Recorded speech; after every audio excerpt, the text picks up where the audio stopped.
full capacity. The Oilers are getting set for their season opener at home with the Calgary Flames. Al Stafford, the PA announcer, will see you after 20.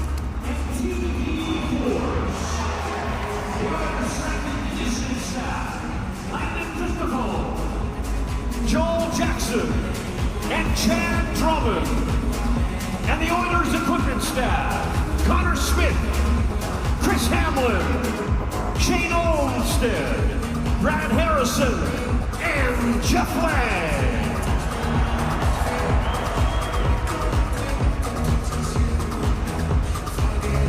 The Oilers video coaches, Eric Elens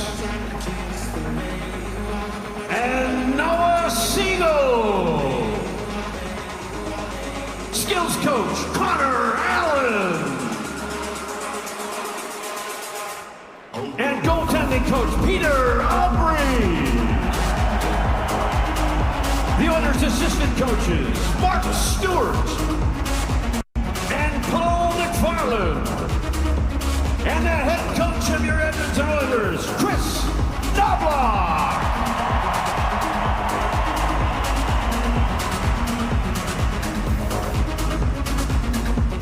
Not dressed for the Edmonton Oilers tonight. From Stockholm, Sweden, forward, number 13, Matthias Janmark.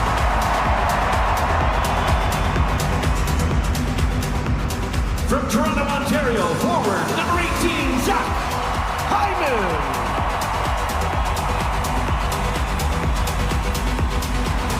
From Salmon Island, British Columbia, forward, number 20, Curtis Lazar.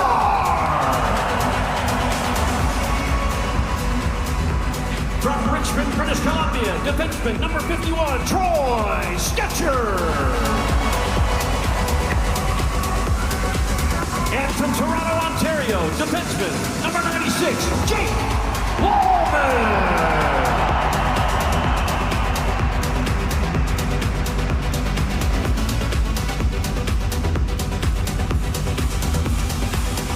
And now, please welcome to the ice, from Oakville, Ontario, defenseman number 2, Evan Bouchard.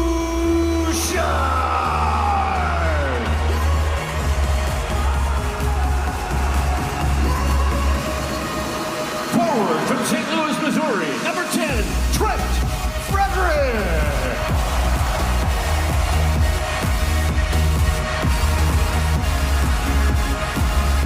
From Borlänge, Sweden, defenseman number 14, Matthias Ekholm.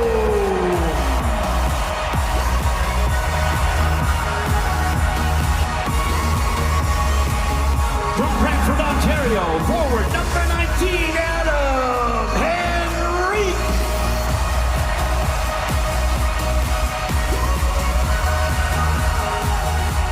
From St. Albert, Alberta, forward number 22, Matt Savoy.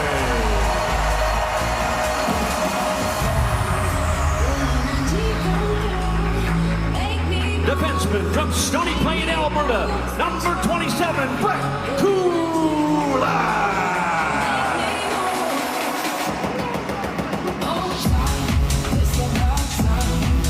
From Moncton, New Brunswick, goaltender, number 30, Calvin Peckner.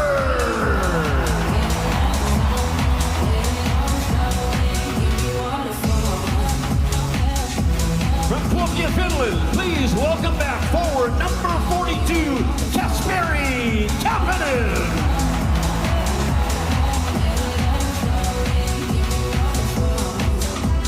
From Canmore, Alberta, forward number 48, Noah Phil.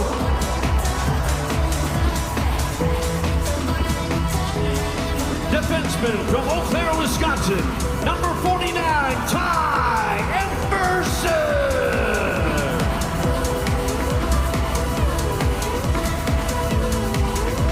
From Hudson, Wisconsin, please welcome to Oil Country, forward number 53, Ike Howard.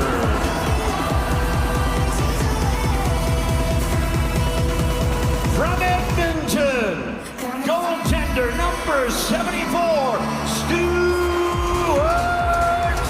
Skinner.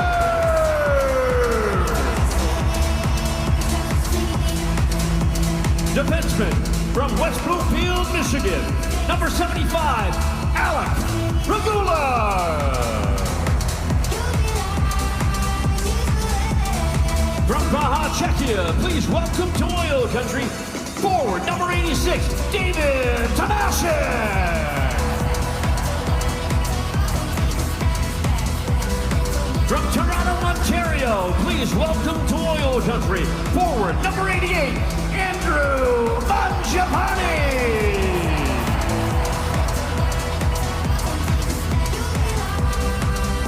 Forward from Moscow, Russia, please welcome back number 92, Vasily Podkolzin.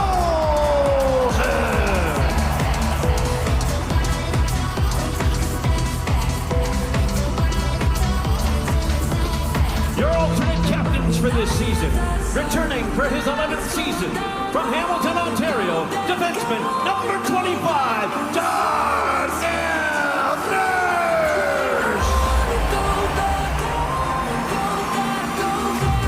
Entering his 12th season from Cologne, Germany, forward number 29, Leon Draisaitl.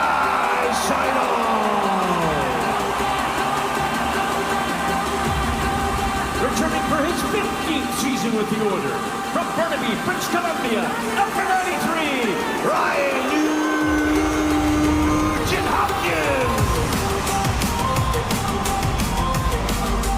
And back for his 11th season, from Newmarket, Ontario, your captain, number 97, Connor McDavid.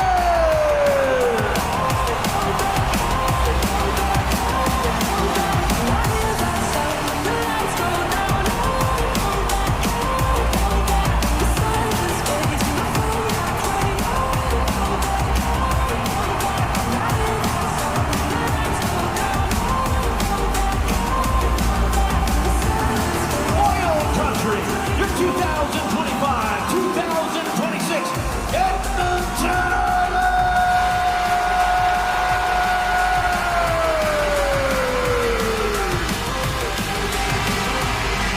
Fitting ovation inside Rogers Place. The only decision that mattered around these parts this week was Connor McDavid's to extend for 2 more years. Oil Country has practically watched every step that McDavid has made ever since Bill Daly first flipped over that draft lottery card back in 2015. For over 10 years, what McDavid expects and what he desires hasn't changed. The hardest person on me is me, and my expectations exceed any of those put on me. And I want to win here. This is a city that I think has such a rich history, and it's so important that we bring that back. And winning would be at the top of the list, and then winning would be it's the most important thing. We want to win, top to the bottom. If it lends urgency, that's a good byproduct, I guess. Now for a second straight year, the journey begins all over for the Oilers after getting that close again. The images from June will always be there, but the mindset has been, let's enjoy each step along the way this time around. No fast forwarding. We have rewound from the Cup final all the way to game number 1 with zeros across the board. Now 1 point is all that separated the Flames from getting into the playoffs last season. Lost out on a tiebreaker, so their journey revolves around trying to find that 1 extra point in a sense, and they have found their number 1 goalie, it appears.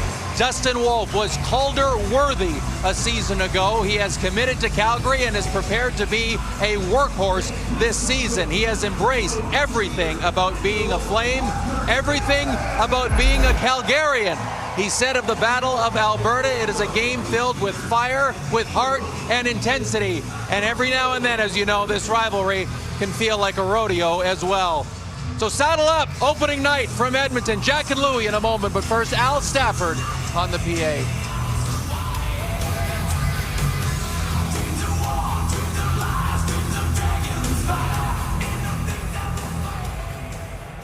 And now, fans viewing at home across Oil Country and here in Rogers Place, we ask you to remain standing, remove your hats, and join the singing voice of your Edmonton Oilers, Robert Clark in the performance of the Canadian National Anthem.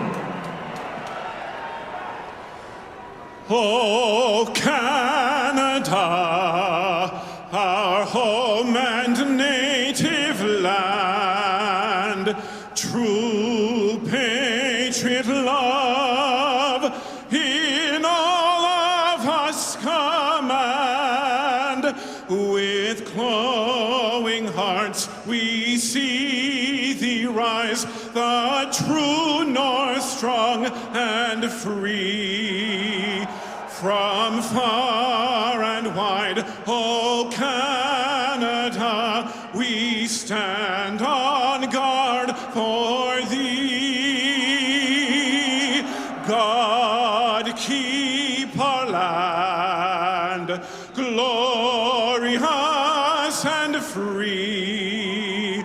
Oh Canada, we stand on guard for thee. Oh Canada, we stand on guard for thee. After another gorgeous autumn afternoon in Edmonton, the time has arrived. 45 years of the Battle of Alberta, kicking off fittingly the 25-26 campaign inside Rogers Place. And that man, Dustin Wolf, as Kyle mentioned, looking to back up a tremendous season last year when he was the Calder runner-up, 29 victories, one shy of Mike Vernon's all-time Calgary rookie record. At the other end, Stuart Skinner. Certainly a guy who's talked about a lot in the city of Edmonton. Bottom line is, last two Western Conference Finals hasn't been close. Skinner's outplayed Jake Ottinger of Dallas, and the two captains talking with Ryan Huska this morning. He wants the veteran Michael Backlund in his club record 18th year with Calgary match with a guy who signed the 2-year extension, Connor McDavid. It's all anyone's been talking about here in oil country the last 48 hours, coming off his 8th 100-point campaign. Louis, Battle of Alberta, you were introduced to it at the tender age of 21. It's a beauty, and I'll tell you, it's a great way to start off the season for both of these franchises. They know each other well, they know they're down the road from each other a couple hours, and they want to outdo one another. The Battle of Alberta is real, and it's a great introduction to the season for everybody involved. Trent Frederick, Leon Draisaitl, Connor McDavid's wingers, Blake Coleman, Connor Zary entrusted with the defensive responsibilities for Calgary. And Louis, while Calgary's won 3 openers in a row, Edmonton's been shellacked in its last 2. Chris Knobloch wanted his team ready. McDavid wins the opening faceoff, and we are underway with the first of 4 Battles of Alberta this season.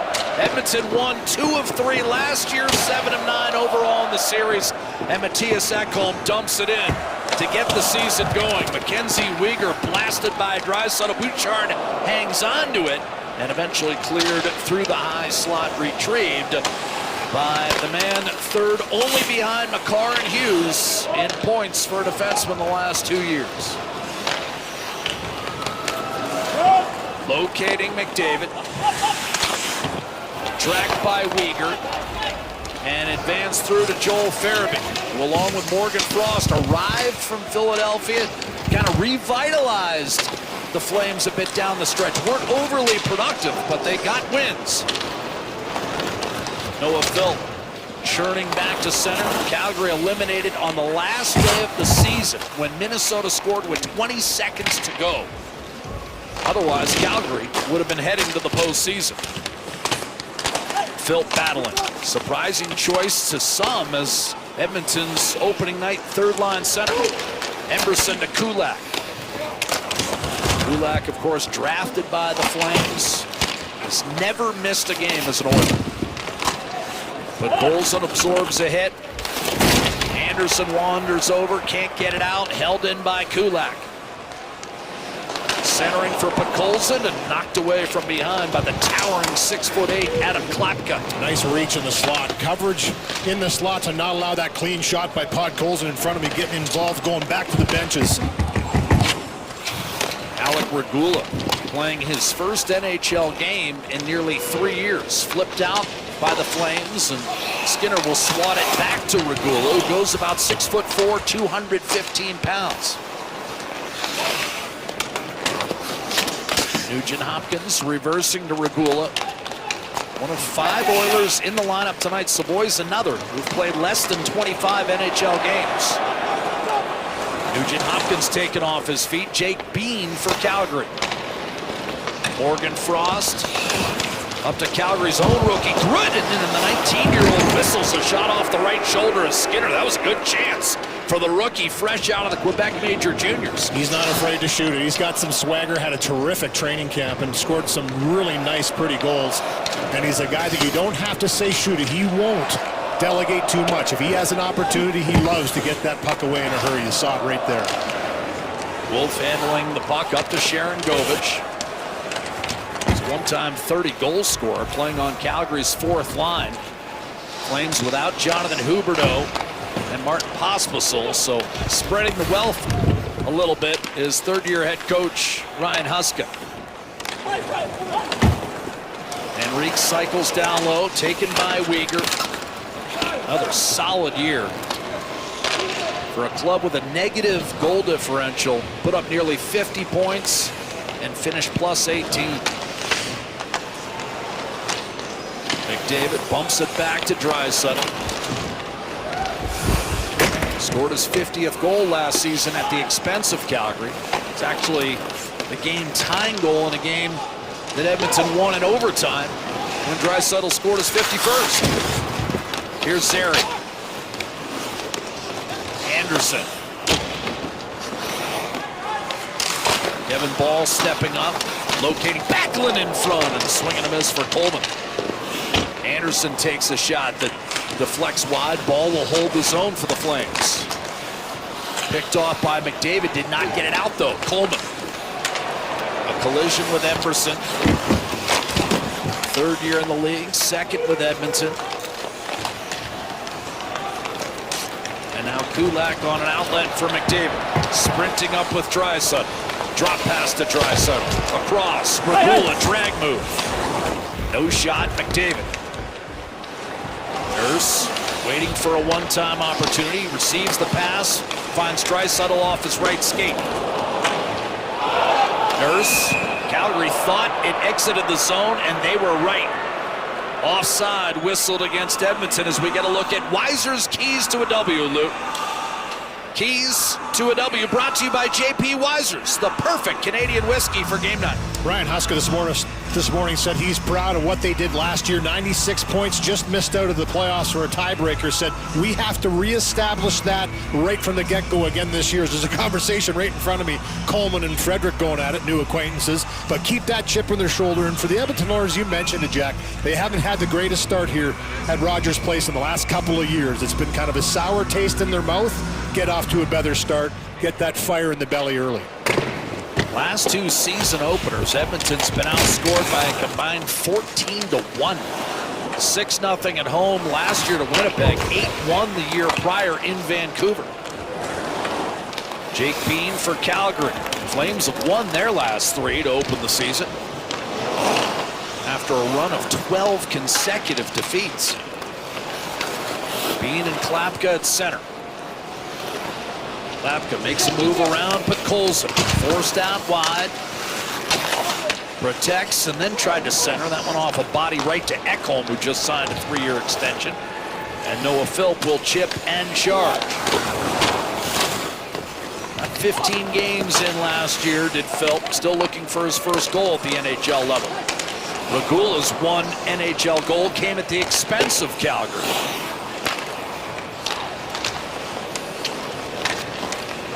Morgan Frost lofts it behind the Oiler defense. Tracked by Regula, he'll protect. Certainly a dark horse to make the team at the onset of camp, but Chris Knoblauch said he proved from the first practice he was ready.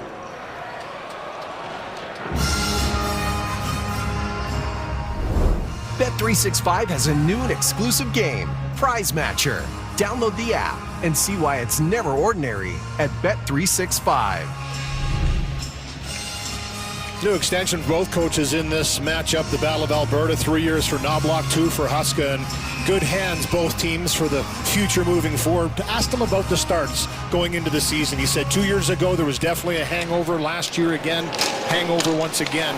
He doesn't expect as much this season, as this team seems a little more prepared to get things going, and that's how they want to have a good start to the season. Nugent Hopkins to Emerson, and a juggling stop made by goaltender Dustin Wolf. We've played 6 minutes of scoreless hockey, and a little gristle involving Nugent Hopkins and Anderson after the whistles. They're quickly separated. Dustin Wolf hangs on, keeps it scoreless on Scotiabank Wednesday Night Hockey. Presence already in his NHL debut here tonight with an early chance. A lot of hype around Zane Parekh during training camp. The guy the Flames took 9th overall in 2024. 19 picks later, though, they also took Gridden. Ryan Huska used the word interesting to describe him a few times during the preseason. Daniel Renault coached him in Shawinigan last year. He said Gridden, very confident kid, but backed it up with how much work he put in. He said he could be blunt, not much for small talk, but was always trying to get better, Jack.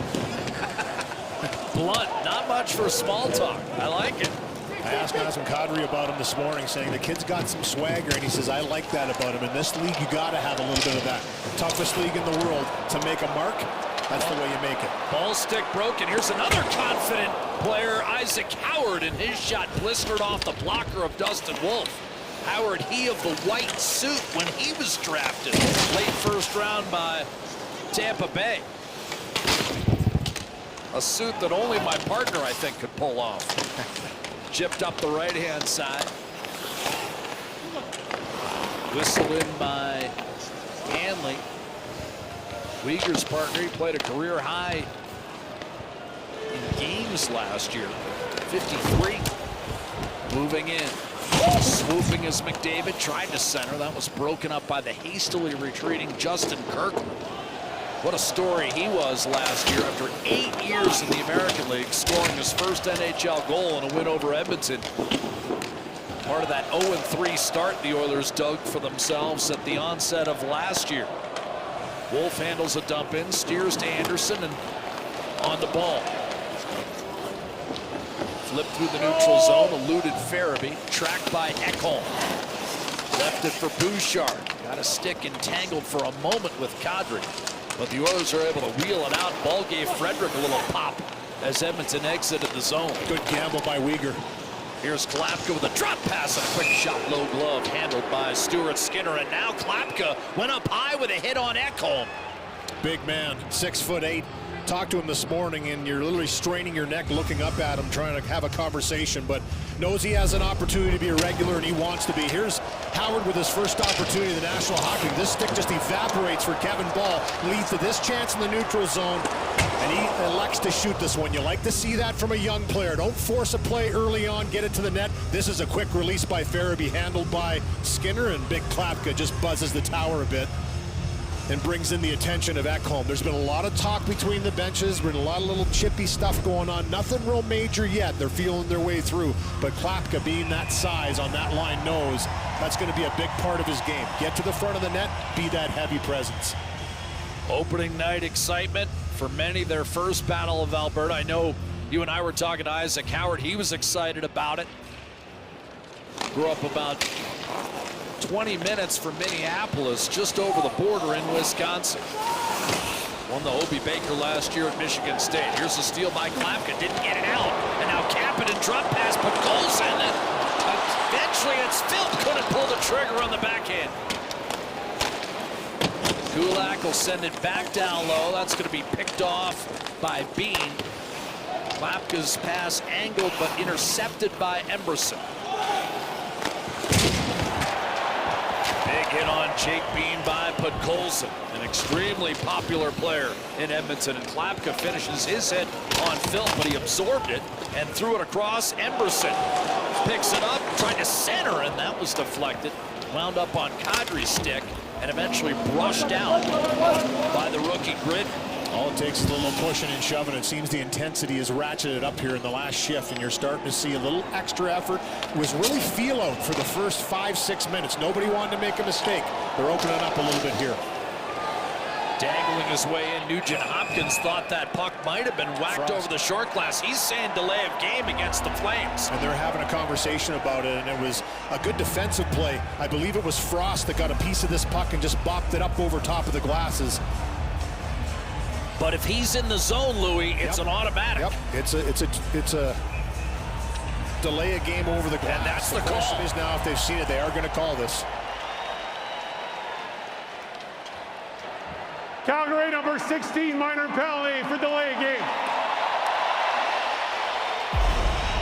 Here's a look at it here, and it's just this puck gets in the air, and you're going to see Frost at the last second just doesn't want that puck to get by him and bats it out of the air. Because he's in the zone when he bats it, it's up over top of the glass. It was close, but he had just crossed the line. Ryan Nugent-Hopkins signaled right away that he noticed that one over. First power play goes to Edmonton. This power play brought to you by Royale Tiger Towel, Paper Towel. Power through tough messes and so much more. An Oiler power play that without Zach Hyman to start the year will feature David Tomashek, a 29-year-old from the Czech Republic. And the last 2 years, he's led the Swedish league first in goals, then in points. Here's Draisaitl looking to flip it underneath the bar and just missed. Edmonton power play out of the top 10 last year, despite being at nearly 24%. We're in an era of the power play right now in the NHL. I mean, Louis, a decade ago, that would have probably led the league. Number one, that times have changed. Tomashek has never met a shot he doesn't like, but here Draisaitl had his pass knifed away by Coleman, and for a moment, Calgary had a notion to attack shorthanded, eventually just flipped in by Michael Backlund, the ageless one. McDavid takes the drop from Bouchard, moves in back to Draisaitl. Nugent-Hopkins in front. Tomashek couldn't get a stick on it. You see him net front in this alignment where Hyman usually is. McDavid, Draisaitl, backdoor, score! Nugent-Hopkins, 1-0 Edmonton.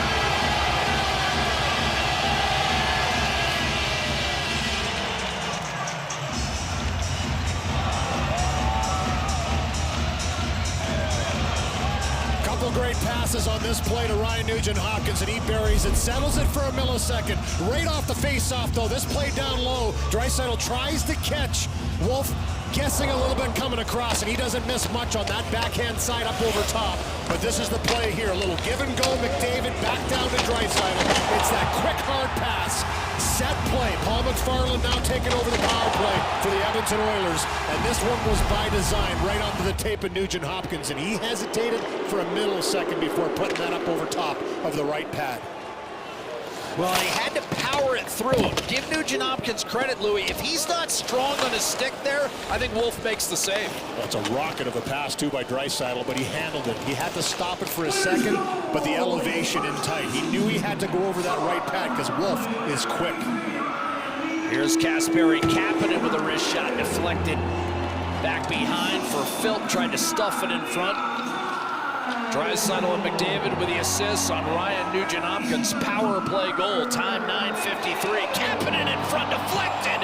And Wolf handles that friendly fire to keep it 1-0. And again, some pushing and shoving as Ball and Philp stare one another down. Nugent-Hopkins on the power play. And Edmonton leads 1-0 on Scotiabank Wednesday Night Hockey.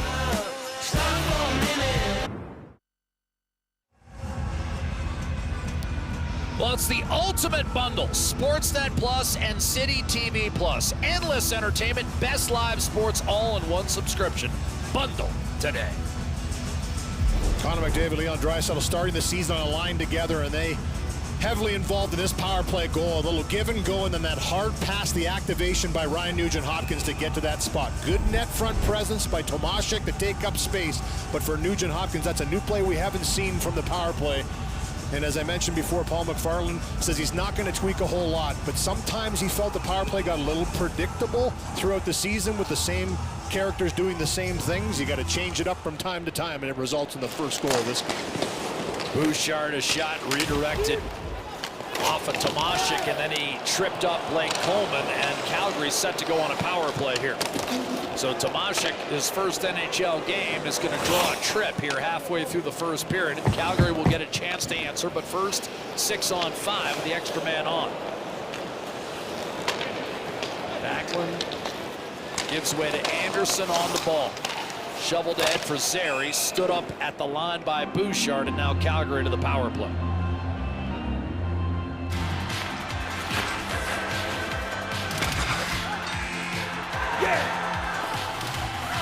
Download the Bet365 app. David Tomashik's going to take his first penalty in the National Hockey League. It's a tripping call as he's reaching for this puck. It gets in between the legs of Coleman and takes him down. Just a stick that's a little bit on the loose, trying to make a defensive play, and Calgary will get their first power play of the game.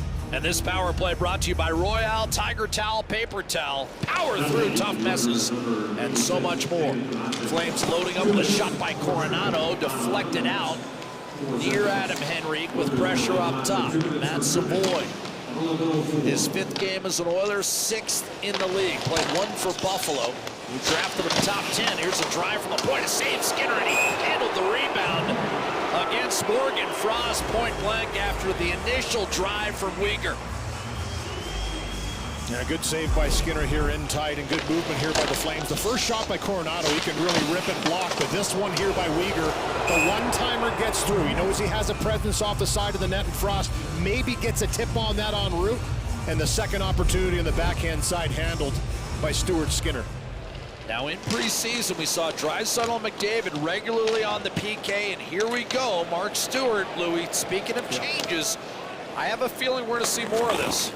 Yeah, they're in the rotation this year. They would usually cap off the end of the penalty kill for Chris Knobloch to kind of get that momentum back in their favor.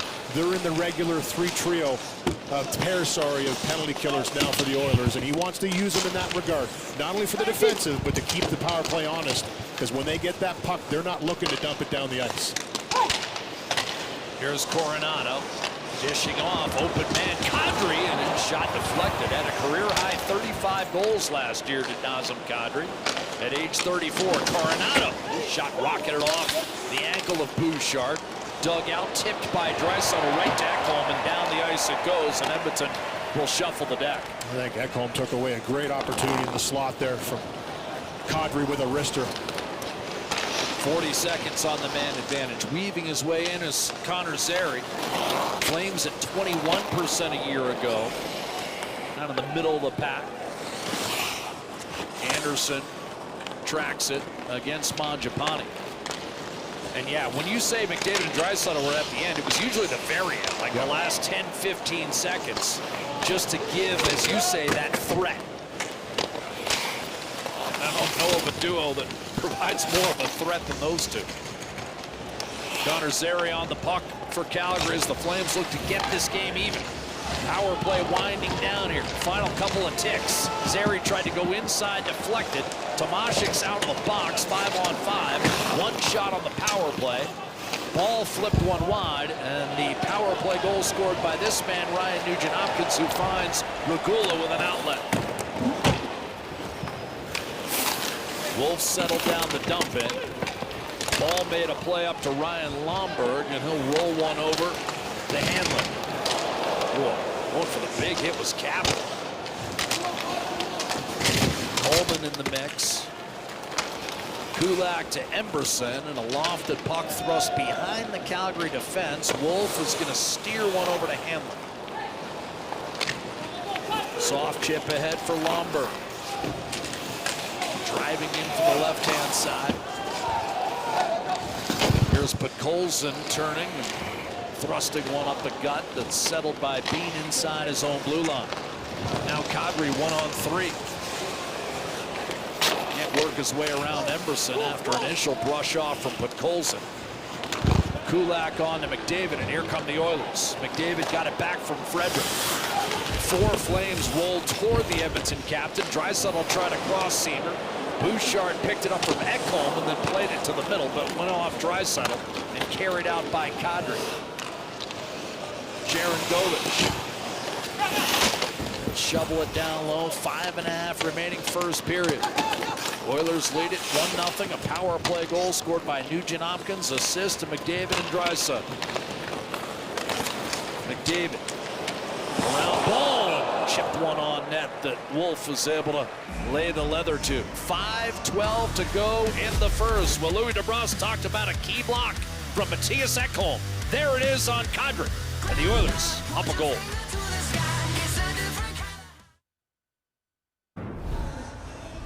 Performance that delivers, brought to you by Instacart, the winning way to shop from home. Instacart, groceries that over-deliver. Talking to a few members of the Flames organization this morning, they were a little nervous about starting their season here. Maybe because the last time they opened their campaign in Edmonton, 2017, Connor McDavid put up a hat trick that night. There's something about this rivalry that brings his already world-class game up a few more notches. Assist on the icebreaker to kick things off in the first period tonight on the power play, Jack. Kyle, appreciate you making the trip. He did a couple of weeks ago, Louis. We were in a scramble. I actually hit one decent shot the whole day, about 5 wood from about 215 to 12 feet. I'm celebrating. Kyle steps up, knocks it to 6 feet. Had to do it to me. We didn't use one of my shots all day. Played 4 hours. You know it's true, Kyle. It was the only good shot I hit all day. Yeah. Thank you for highlighting it. Never let the truth get in the way of a good story, guys, ever. Here's Henry. Tomashik shot off the pads of Wolf. A backhander and stopped point blank was Isaac Howard, and then he got drilled by Weegar. We're seeing this chippiness after whistles, especially around Wolf. There's been some aggressive plays right around Wolf in the blue paint. You saw right there Howard with another good chance on a bouncing puck on the backhand as this one comes off the pad of Wolf pretty quickly. And Calgary's got their backup. They're protecting their goaltender. They know how important he is to their team. Was fantastic last year with 29 wins, was second only to Celebrini in the rookie race. And you look at this right afterwards, that quick little chop, it wasn't much, but they're taking exception to everything. And for Isaac Howard in his first NHL game, there's his mom and dad in the stands. He's got a group of people here to watch him in his first game. He's pretty excited about that. Tony and Crystal, 14 tickets he had to dish out for this one. But the Flames taking exception. I don't mind that at all. Get your back up early here, protect your goalie, protect that blue paint. Well, to illustrate your point, Louis, as you get a look at Isaac Howard on the Oiler bench, if you translate that age-old goaltending stat, goals saved above expected, it meant 8 wins for Calgary last year. 8! That's what Dustin Wolf is worth, at least last season. That's why you got the big extension, too, that kicks in next year. They know what they have there. And he wants to prove them right, have another terrific season the last year of this deal before that deal kicks in. All he does is win. In a 7-year period covering the Western League, the minors, and 1 game with Calgary, he won 184 games and lost 54. It's not always about the numbers, is it? No. It's about the one number, wins. And his numbers were phenomenal. I mean, we're talking about a 2-time goalie of the year in the Western League, an American Hockey League MVP, gold medal for the World Junior team in the United States. Here's Morgan Frost, had a poke checked off his stick, slid ahead. Nugent Hopkins looked to feather. What a play, keeping alive by Mangiapane, the former Flame, and now McDavid dangling his way in. Fires a pass across. Here's a chance. Mangiapane in his first game as an Oiler bites his former team. It's 2-0 Edmonton.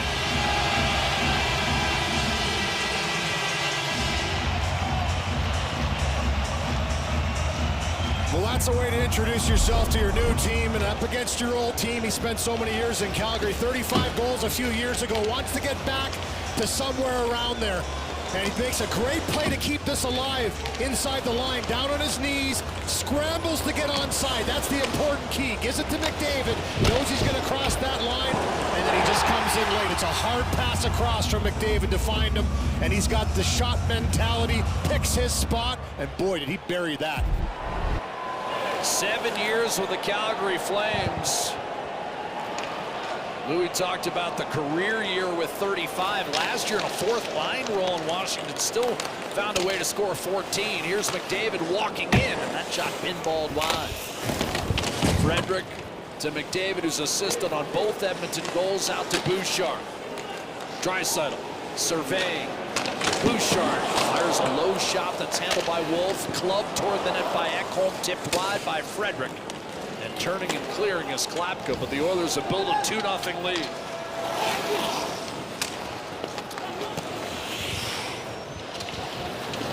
If Nugent-Hopkins the second assist as Draisaitl comes over the line with a shot that's smothered by Anderson in the last year of his deal for Calgary. Big hit by Ball. He's been a physical presence tonight for Calgary. Big man, and he's been running around.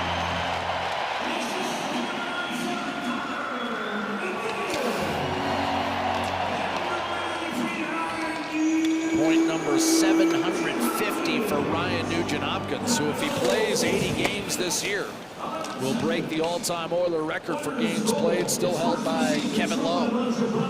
Shoveled in by Kirkland. Back to gather as Emberson looks for an outlet for Kulak and has it. Big hit by Backlund, stapled him against the boards, and Emberson did not yet get to the red. So that's an icing call against Edmonton. As Louis, we take a look at Mangiapane's first as an Oiler. Yeah, I talked to him about this Battle of Alberta. He's been on the other side for a lot of games against Edmonton. He said it'll be no different in this one. You get excited to go against the other team in the Battle of Alberta, and he makes his presence felt early here. Makes a great play to keep it alive. Inside the zone, had to gain the onside by sticking his leg out. That's what he does. He receives that pass back, and you know, he just already had shot mentality or shot on his mind as soon as he got the puck. He wasn't looking to pass it. He picked his spot, and early on in the season, I feel that is so important. Sometimes you want to pass the puck in the net.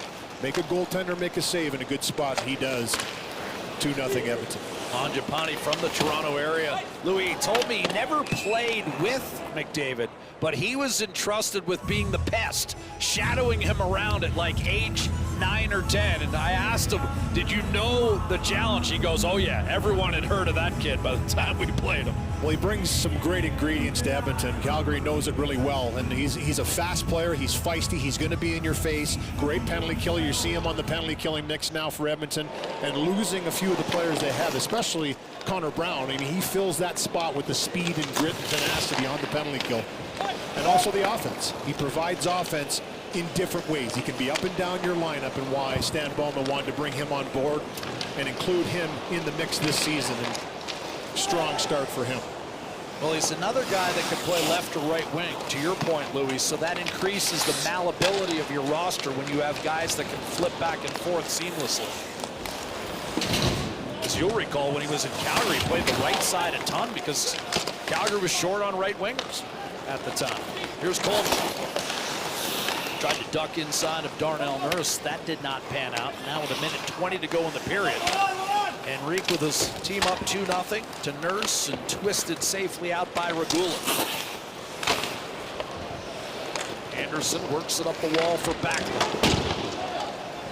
Fired one just wide of Skinner. Regula leaves it for Tomasik. Calgary's had just one shot the last 10 minutes. Walking in, shooting just wide. Isaac Howard. Had a pretty good look at that angle that he was trying to let that puck go. It deflected wide, but great selection of a shot through that screen as he picked that puck late. Howard is a young player. In his first National Hockey League game, he's had 3 chances to bring the puck to the net. He's brought it to the net all 3 times. Doesn't hesitate.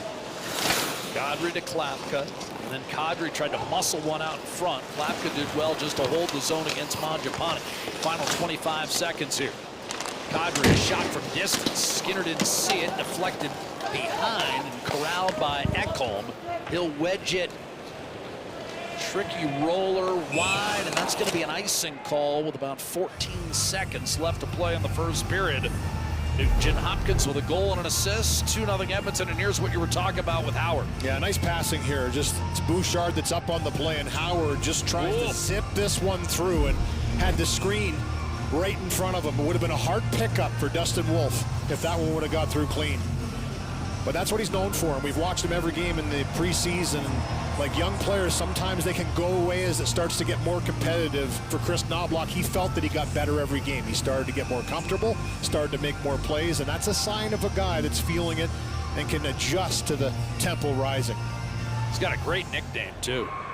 The Iceman. There you go. One of your favorite movies, kind of taken from that movie, but his dad said he couldn't keep him off the ice as a kid. Well, he's taking it all in. We asked him if he was nervous this morning. He said, not really. He goes, you know what? You know, he's got some swagger, too. You know, we talked about Matt Day-Gritton having swagger. He's got some swagger, too. These youngsters coming in, they want to play. They want to be regulars. They don't want to be on the outside looking in. Well, you're on that national stage in NCAA. I mean, Michigan State, Michigan's a huge hockey game. It may be no Battle of Alberta up here, but certainly is in the state of Michigan. Ryan Nugent-Hopkins with a goal and an assist. Andrew Mangiapane, his first goal in his first game with the Oilers. Connor McDavid has assisted on both. And in the Battle of Alberta, it's Edmonton 2, Calgary no score. And as Louis has talked about, we saw this all period. Adam Klapka forced off. And now, and only now, I'll send it to the always dapper David Amber.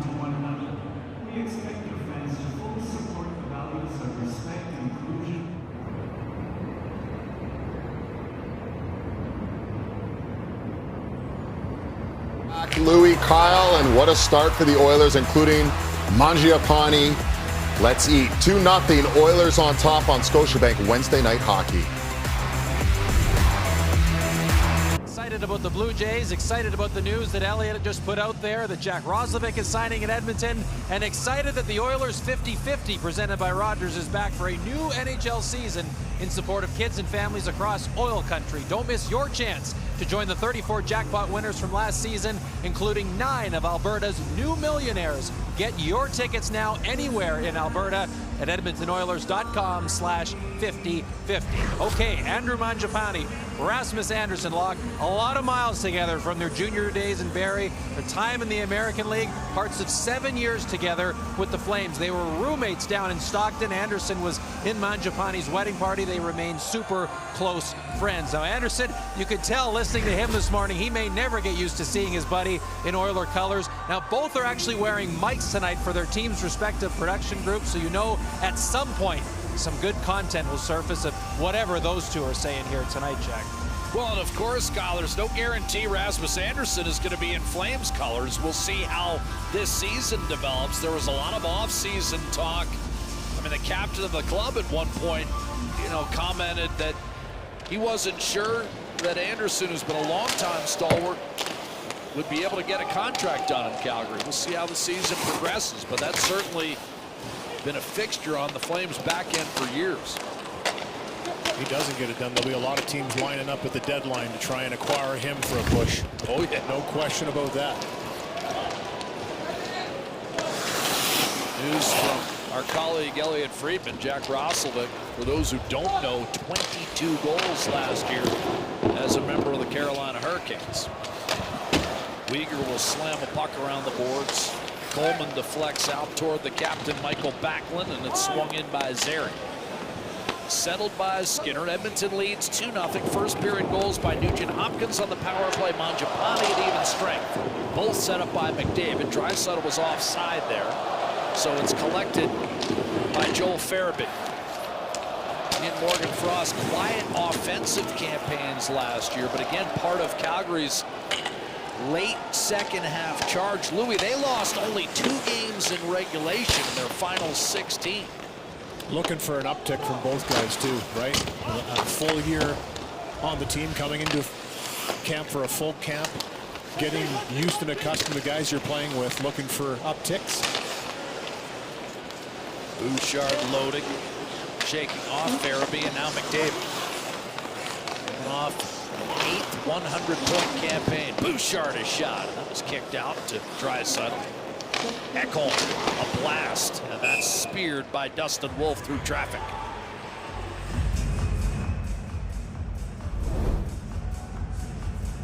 Jackpot City Casino. This is what excitement is made of.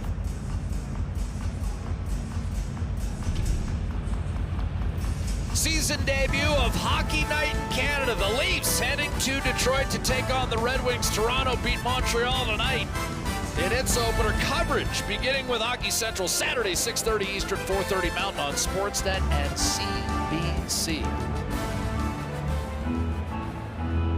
There's the aforementioned Morgan Frost. Had a real strong preseason.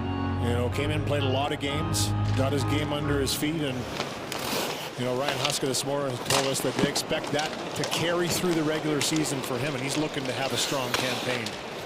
Calgary trying to get something going. Its first shot in a while, and that's the third shot on goal in this hockey game for Matt Vigrid, and it's held by Skinner. But Louis, Calgary had just one shot in the last 15 minutes. Scored a goal similarly in an exhibition game against Seattle. A long stretch pass up the ice. You don't have to tell him, like I said before, to get up the ice and get in position, and he likes to shoot it.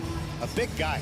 Huska said that his lower body is already like a 5-year vet in the NHL. He's a big kid for only 19 years of old, and that's going to be important to hang around. And I think just as importantly, 3 years playing in North America, Louis. I mean, it can be intimidating for a 16-year-old, new country, new language. He speaks eloquently.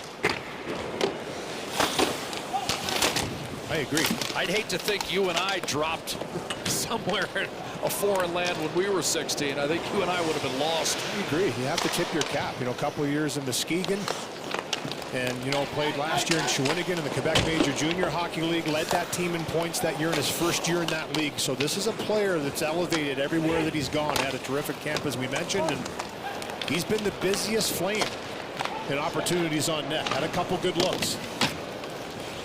Savoy risks one down deep for Edmonton, spilled out immediately by Coronado. Nursoff to Regula. Get back in. Wolf gives it a look. Braden Pahal reversing to Hanley. Maybe guilty of an icing call here. And there's the whistle. 3 minutes into the second period. And here's what you were talking about, Lou. Yeah, some of the highlights from the training camp for Matt Vigrid. And, you know, this is that stretch pass I talked about. He buries this one in the breakaway. Just that quick little release. No real tell on where he's going to go. Here's the shootout later on. And again, just a quick sell, bang, it's up under the bar.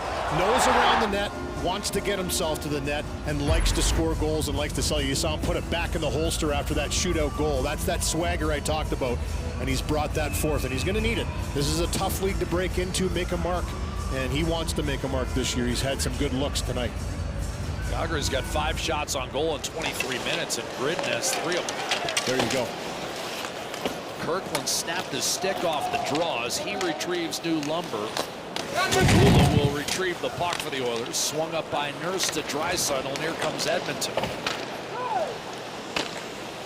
Funneled down low, tracked by Weegar. Ball up the left-hand side for Lomberg, broken up by Regula and kept in the zone.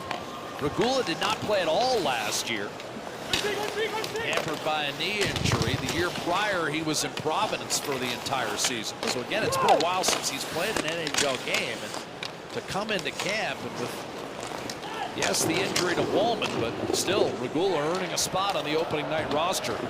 Has looked good, Jack. Yeah. You know, that first pass is what he's known for. He's made some real nice plays out of the zone, the patience and poise to get down and keep that play alive, you know, in his first game in a long time. That just shows you a guy that comes in, he says the knee feels great, still working on it, but it feels great. Skinner squared up against Sarah to make the save. And Kyle, what do you have? Well, just back on the Gritton conversation, I mean, that was the one thing on him in Shawinigan described as not the typical import, as you guys talked about the 2 years in the USHL prior to that. Some other guys coming overseas, maybe not as involved with other teammates. He wasn't like that in any way. Very much along with all the group outings with the team on the road. Very much a part of things, and he hasn't dipped his toe into things here in Calgary since arriving this fall either. Absolutely not. And again, as Louis indicated, he's been the most active Flame offensively. Confidence, right? Great to see confidence in young players. Hard to maintain it, but it's important. But Olsen initially fumbled it away and then got it back and managed to backhander on net. Bit tricky and handled well by Wolf. Carried in by Farabee. He's hit by Ekholm. Pump it down low. Klafka trying to hunt down that puck. Ekholm hampered significantly in the playoffs due to injury. Bean is shot up near the mask. Skinner the save. The rebound gobbled up and carried forth by Kapanen. Philp tried to return it for Kapanen. Tucks it back down low for Noah Philp. A couple of 19-goal campaigns in the American League to his credit. Here's Bouchard. But Colson to Ekholm. Fires, redirected, and Wolf able to corral and freeze it. Little extra again in front of the net with a few chops on Wolf by Podkolzin there. Here's the chance. A nice move here by Jake Bean. The patience to bring that back, find the little space underneath the stick of Podkolzin and zip that one through. And a nice save by Stuart Skinner to get out and cut that off. And here's this bouncing puck that bobbles into Wolf, and a couple slaps from Philp, a couple chops from Podkolzin, and Anderson gives him a little business afterwards to say get out of there. But well, goaltenders have had to face some traffic in front of them. That's a game plan of both teams. When it's in the offensive zone, you have to have that presence in front of a goaltender. It's been heavy. Hanley off the draw to Wolf's right-hand side. Nurse directs back towards center. Backlund will sweep it in. Nurse took a hit from Weegar. Zary able to maintain. Nugent Hopkins. Up to Savoy. Digs in. Played in all situations in Bakersfield. Got into 4 games with Edmonton last year during a midseason slump for the Oilers. Managed to collect his first NHL point. Weegar slithers one through, but Coleman was offside right wing. 5.5 gone by, second period. Still 2-0 Edmonton. Saw a little taste of the speed of Savoy there too. Something he really worked on, and he worked with the Oilers training staff all summer long, and he gets aggressively on the forecheck. A little pickpocket here. He's got a real quick stick. He understands that he has to get inside underneath to win those battles against bigger guys, and he's really good at it. Comes up with a lot of those pucks. You heard Luke Gazdic talk about Mangiapane, not the biggest guy, but he gets right in there, and they always say get your nose over the puck. So coaches always talk about don't reach, get your nose over the puck, be strong on that battle, and you saw him win one there in the corner.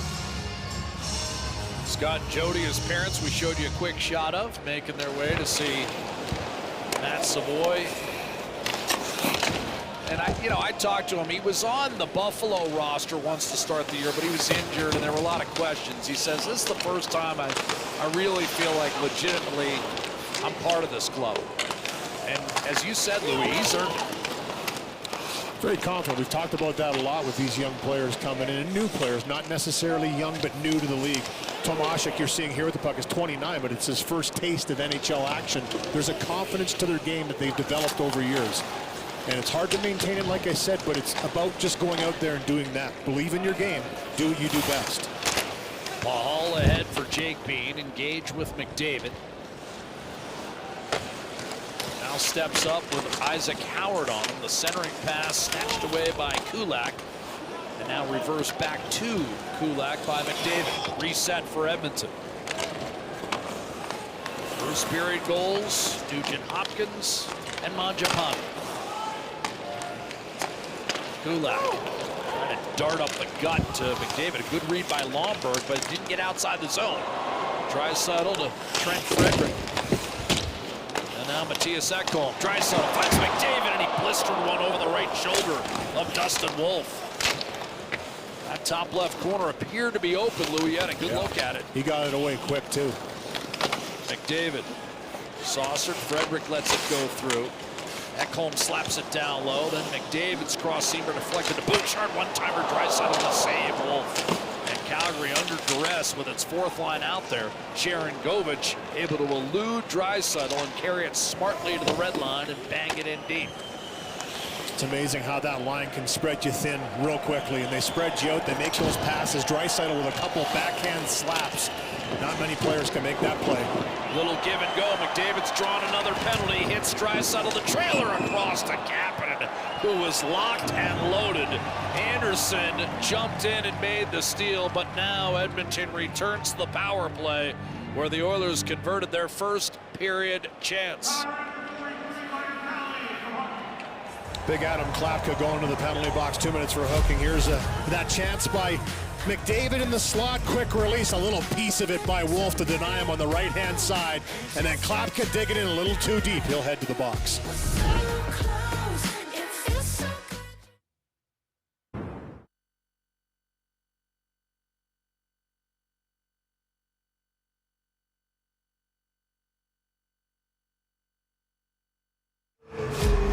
More and more NHLers are surfacing from non-traditional hockey markets. This is only the second time in history a team has 2 goalies on their roster, both hailing from the state of California. Vancouver a few years ago, and Dustin Wolf and Devin Cooley here this year. Wolf big on saying 2 Cali boys ready to show the league what we're about. Back to work here for Wolf with Edmonton on the power play. Backlund charging in short-handed. And a wrist shot that's going to be held by Skinner. He'll freeze it. Now Louis, on the other hand, I'm not sure Devin Cooley's too eager to get back into Rogers Place ice surface. Why don't you tell us why? Yeah, has had one appearance against Edmonton back when he was with the San Jose Sharks in April of 2024. Played 33 minutes, 8 goals against. So not the greatest start. His numbers other than that have been great. Really? You know, sometimes you have that one little flash, and that was a weaker team, let's say that Edmonton went up against at the end of the season. And they got a pretty good player in return in Celebrini for their year, but it wasn't his night that night. He's probably looking for a little redemption the next time he gets a chance. Yeah, you mentioned it earlier, Louis. Calder voting last year, 1 through 3. Lane Hudson, Dustin Wolf, and then Celebrini. That's how good Wolf's year was. Here's Bouchard to McDavid. Looking net front for Tomashik. He got popped. Bouchard tracked, shooting, and sailed just wide. McDavid will pick it up. Draisaitl in his office goes net front, and Tomashik into the glove of the waiting Dustin Wolf. As you pointed out, Louis, Tomashik's a shooter, so this is a bit of an adjustment for him where he's at on the power play. He has typically in the past. I mean, he led the Swedish Hockey League in goals 2 years ago. He was tied for assists and points last year. He led in points. So, I mean, he's a player that does a lot of different things. Right-handed shot similar to Zach Hyman, who would normally be in that position, so it's something they're familiar with on their plays. But he's got a strong stick, and he's a big guy and can hang in there. That was a great save. Made it look easy, Wolf, but not easy the way that came off the stick of Tomashik.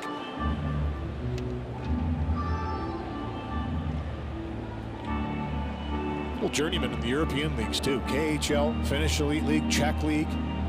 Czech-born player, had a nice little conversation with Klapka before the game. 2 countrymen having a little discussion. And he was congratulating him for his first NHL game. Nugent Hopkins from Bouchard. Backdoor one-timer score. Tomashik will pick up his first NHL point, and it's Leon Draisaitl with a power play goal to extend Edmonton's lead to 3-0.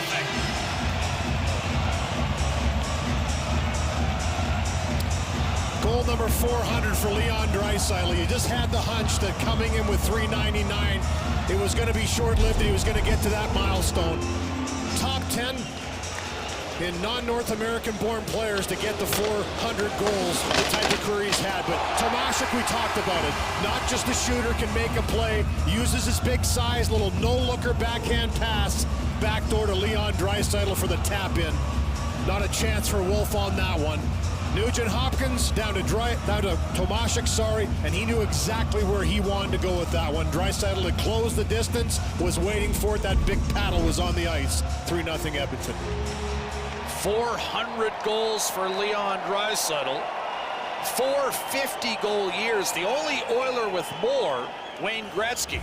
He matched Jari Kurri last year, putting up his usual 52. And he now has 10 goals and 31 points in his last 16 games against Calgary.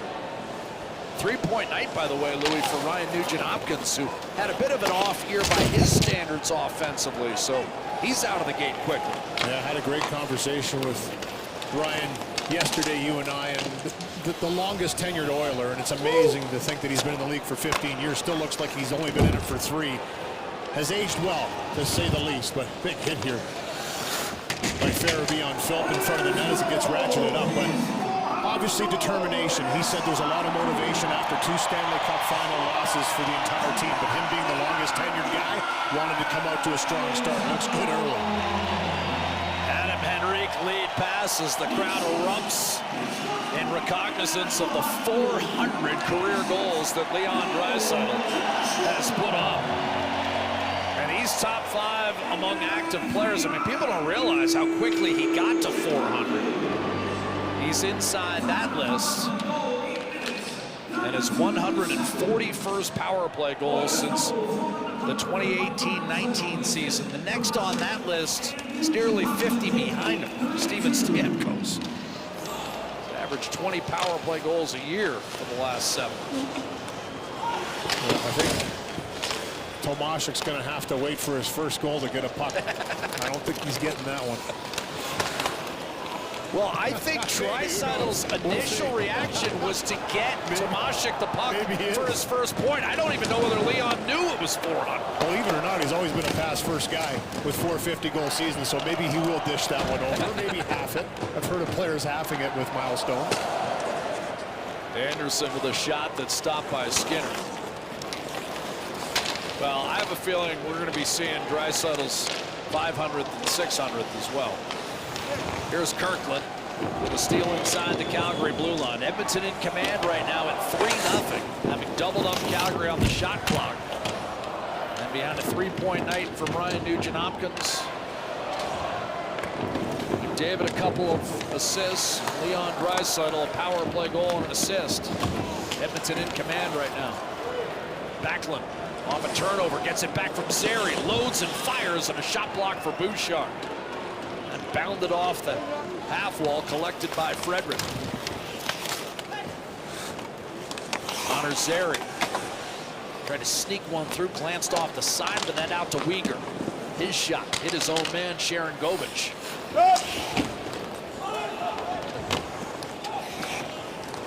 Bouchard under control. By the way, that phrase you used on Nugent-Hopkins has never been applied to me, Louis.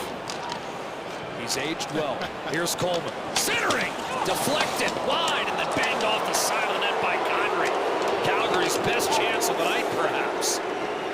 This whole sequence has all been set up on one little mishap getting the puck out of the zone. Edmonton's been clean throughout this game, and the Flames are going to have to try and generate more off that forecheck and turn pucks over. Couple good chances. Kadri just couldn't handle that one in the slot to bang it home. The net was wide open. Farabee had it tugged from his grasp by Savoy. Got it right back from Mangiapane. And then put it into the feet of Ryan Nugent-Hopkins.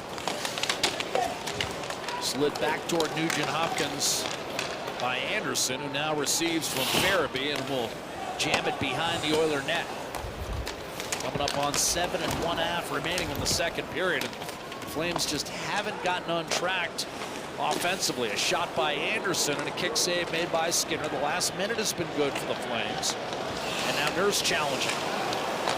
Easily taken from him by Coronado. Good defensive play. Sets up Kadri. And now another chance for Gridden. Spun it and got a bounce. That's his first NHL goal in his debut.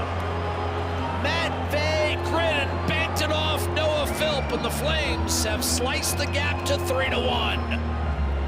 He's been noticeable in this game. Gets a little bit of a lucky bounce, but you create your luck in this game. And this puck doesn't get deep in the offensive zone off a rush. Gets turned over on the ensuing play coming in. Darnell Nurse is the defenseman up on the play, and it's a quick little pass by Kadri. Now, Gridden doesn't handle it right away as he spins to try and make this pass looking for Coronado, who's in the slot. He looks right there. He knows he's got a target, but in the process of trying to find Coronado back door, it goes off of Philp into the back of the net, and the Flames are on the board. So a couple sequences of mistakes by Edmonton have led to their best chances in the period for the Flames, and they capitalize on that one and cut the lead to 2. Well, and you sensed it, Louis. For the first time, Edmonton got a little ragged for a minute or so stretch, and the Flames were able to pounce. Overall, it's been a real clean game that way for both sides. There hasn't been a lot of mistakes that have led to those quick chances. Kapanen races in, his shot swallowed up by Hanley. But you have to figure if the pressure continues to be on, you have to think there's going to be some of those mistakes. And credit the Flames, they get a bounce, but it's the youngster with his first ever NHL goal. Makes it a 2-goal game. Kadri and Coronado with the assist. And as you said, Louis, he kind of earned that break. Yep, He's been taking it to the net all night. Percentages. Tomášek trying to shovel down low on the follow-through. He caught Zary. I thought that was a follow-through at first, Louis, but it's going to be called a high stick. And it looks like just a 2-minute infraction, but Calgary down 3-0 moments ago on Draisaitl's 400th have gotten a goal back, and they'll be on the power play when we return.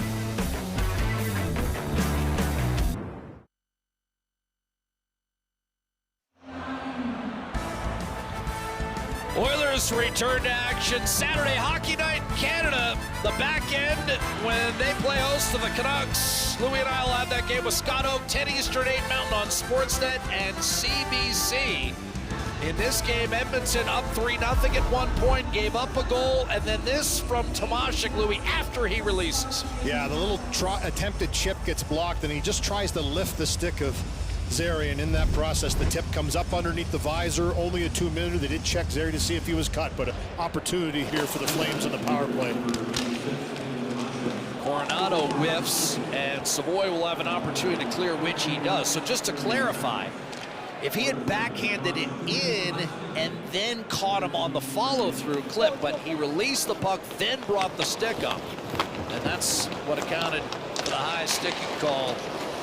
Connor Zary draws it, and here comes Nazem Kadri for the Flames. All of a sudden, looking to draw within one. Weaker. Morgan Frost gets around Adam Henrique. Curled it back behind Weegar, and the Flames must regroup. Tomášek in the box. Minute 15 on the Calgary power play. Still lots of time. Flames have made a game of it here. Kulak with a steal as Edmonton defends its blue line well. Weegar up the right-hand side. Mark Stewart vowed more positional play on the PK. Here's a shot by Kadri. Skinner got a piece. Digging, swatting, and scoring! He batted that one out of the air. Zary brings Calgary to within 3-2. The call on the ice is a goal. No question, they called it a good goal, and immediately Stuart Skinner felt maybe it was high. They're going to review it. There was certainly some contesting going on, and they'll take a look at this. They always do, but from my first take, it didn't look like it was above. So we'll watch this. It's big Klapka again that blocks that own attempted shot, but then he just kind of digs it in there and keeps shoving it towards the net. And then here it is here. And I think he waits for that to get down low enough. I really do. That's a hard take from that angle. This is a better one here. We're going to see it as this one comes up. And you're going to see Zary right there in the slot, waiting. Oh, boy. That is tight. It's really tight. Plays under review to determine if the puck was ice sticking to the net prior to the goal. From that angle, it's a lot tighter than the first one we showed you.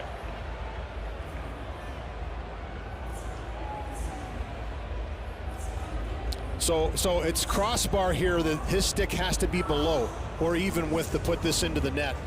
And as it comes up, this is really close, but you know, there's an argument. If you look at the blocker of Stuart Skinner's, he's reaching across here. He's pretty high up there. Oh boy, it's really close. Here's the thing, Louis, it was called a goal on the ice. You need visual evidence that emphatically suggests you have to overturn it. Do we see enough of that? And that may be the determination here. This one here would be the one, if you could. It's hard because Zary being in front of the net is actually blocking the camera's angle to see that one. This is going to be a tough one. I mean, yes, it's really close. You can argue this either way. This is maybe the best one they're going to have. And if you see where he touches that puck, it's above the crossbar. That appears to be above. It's above the crossbar. Because it's even with Skinner's blocker, which is also above the crossbar. Here's another look at it here. Yeah, he taps that before that drops down, in my opinion. So they had an argument for sure. When Skinner got up, I mean, he had the best look at it because he had the blocker above. Looks like it's a little bit high. So Rasmus Anderson's doing some analysis here for me. He's thinking that it hit the lower part of the blade. So when he bats it, he's saying it might be the lower heel part of the blade. And that's where, again, because it was called a goal on the ice, Louis, you got to see it convincingly. And did we? It's hard to say if we did or not. I don't think we saw that inconclusively. After review, the call on the ice stands. We have a goal. And I think that's as much. The puck was at Louis, I don't know whether they overturn it if it's called no goal, right? I mean, that's a tough one. I think it was one of those ones where when you look at the angles and the view that we saw the puck, we couldn't see a definitive that it was 100% above the crossbar. It looked like it was by the way he hit it, but Rasmus Andersson felt that it was lower down on the blade. That's going to have an impact, but we couldn't tell if it was or not. So therefore, neither could they. It's a good goal, and it's a 3-2 game. This one's really turned 2 goals in 2 minutes, 7 seconds. I mean, the Oilers 3-0, 30 minutes in, and Calgary had not done much offensively. But the Oilers had a tough shift, and Calgary seemed to gain some momentum from that, spending some time in the zone. Ridden gets a break. Tomasik takes a penalty. It's a 3-2 game. Andersson to ball. Flames now 1 for 2 on the man advantage tonight. The Oilers 2 for 2 as Ekholm controls. Noah Philp sends it in deep.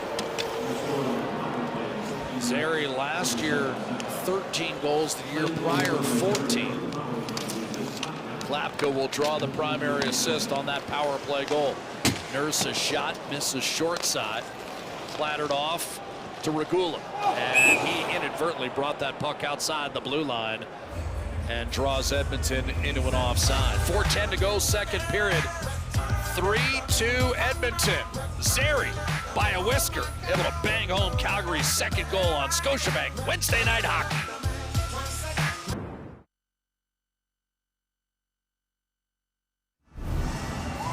The Complete Player is brought to you by Tylenol, the official cold relief partner of the NHL. Leon Draisaitl before the season joked that it may be fun to put up more assists than Connor McDavid this year, but didn't take long for him to start another potential journey towards 50 goals in the season. 400 career goals for his career, putting him on a pretty impressive list. Already one of the great German-born players in the history of the game, joining players born outside North America to reach the feat in a fewer amount of games. Suddenly, though, that goal is the difference right now in this second period, Jack. Absolutely. And again, Leon Draisaitl has feasted on Calgary in recent years. Draisaitl joining Gretzky, Curry, and Glenn Anderson, who celebrated a birthday earlier this week, as Oilers to hit 400. And that group will be joined by a certain captain wearing number 97 as well. Here's Zary to Backlund. Calgary in search of the equalizer. Matthias Ekholm springs one behind the Calgary defense. That was on net, so no icing. Oh, I thought that went off the stick of Dustin Wolf. Did it not? I thought it did too, but hard to tell from the angle that I'm at. Could have been the bar, the round part of the bottom of the net. And a quick whistle. Here it is bouncing through, and you know he holds his ground. He has to, but no, it looks like it hits a post. All right, that one was more definitive. That was probably more definitive than what we just saw, Calgary's second goal. But again, the call on the ice was a goal, and not enough visual evidence to overturn it. Here's Frederick off the face-off to Evan Bouchard. Looking left side for Draisaitl, that misfires. And good on Zary to be patient enough to wait that long. You know, because he had to wait for that puck to come down. He's looking, and you just know he probably wanted to smack that puck a little bit quicker, but he did wait long enough to make it really close, and it counted. Big goal. By the way, Louis, the Oilers have made it official. They have signed through a press release announcing Jack Roslovic's deal with the Oilers for this year at $1.5 million. So Jack Roslovic, a 20-goal scorer from a year ago, on the roster now. Kadri a shot, and that was blocked. Player player that's been targeted by Edmonton too, or rumors that they've talked a few times in the mix and tried to get something done. And obviously, season has started. He feels it's a good fit. The team feels it's a good fit. I know the panel has kind of broken that down a little bit, but can play center and wing. And as you mentioned, a two-time 20-goal scorer, so a pretty good price for a guy that can put up those kind of points. First-round pick of the Winnipeg Jets originally. Here's Farabee dishing off to Frost. That did not pan out, but Klapka was there to hold the zone. The other thing this rally by the Flames has done, Louis, is it's taken the steam a little bit out of the 18,000 plus. Got quiet. Farabee delivering a pass down low to Klapka.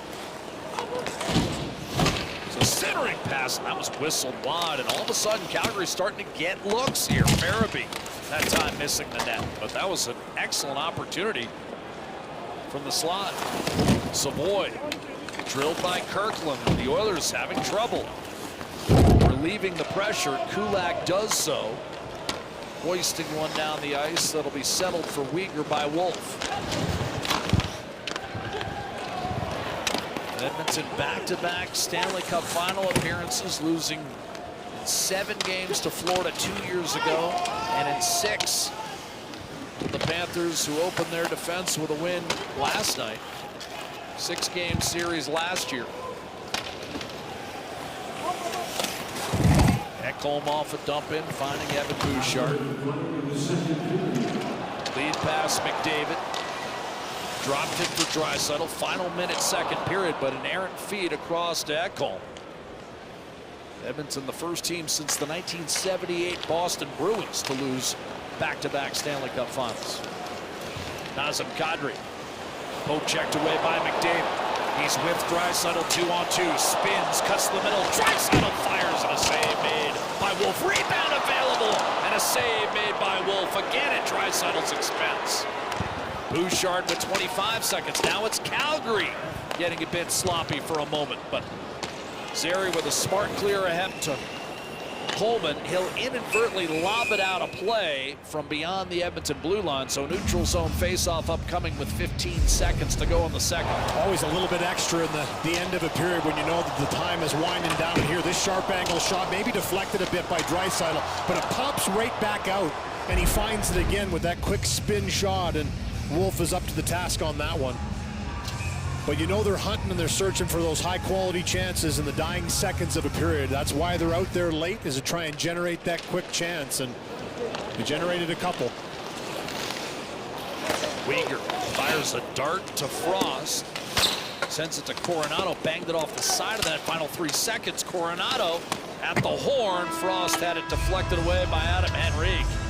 But nevertheless, after a pretty dominant 32 minutes turned in by the two-time defending Western Conference champion Edmonton Oilers, the Flames scored twice in 2 minutes, and it's 3-2 after 2 in Edmonton. This is the Battle of Alberta, and this man is David Amber.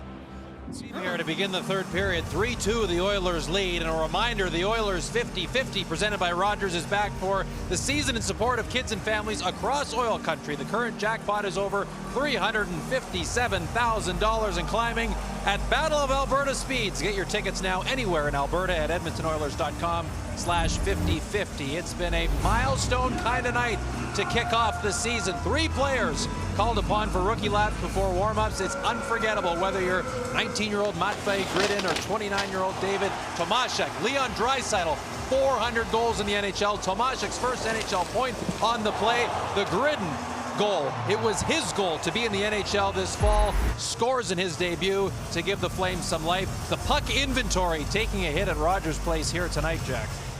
Well, in Calgary, all of a sudden, Kyle has a lot of life. And with about 8 minutes to go in the second period, the Oilers seemingly in charge of this one. A ragged shift. Calgary gets a good bounce. Gridden's been around it all night, probably deserved it. And now it's 3-2 as McDavid streaks in with a shot that's chopped wide. Weegar might have gotten a piece of that one. So the Oilers looking to reestablish control here as their 3-0 lead has been whittled down to 3-2. Ryan Nugent-Hopkins with the 50th three-point game of his career. Zary launches one toward the Oiler net. Skinner misplayed it and had it poked in by Blake Coleman, and this game is tied.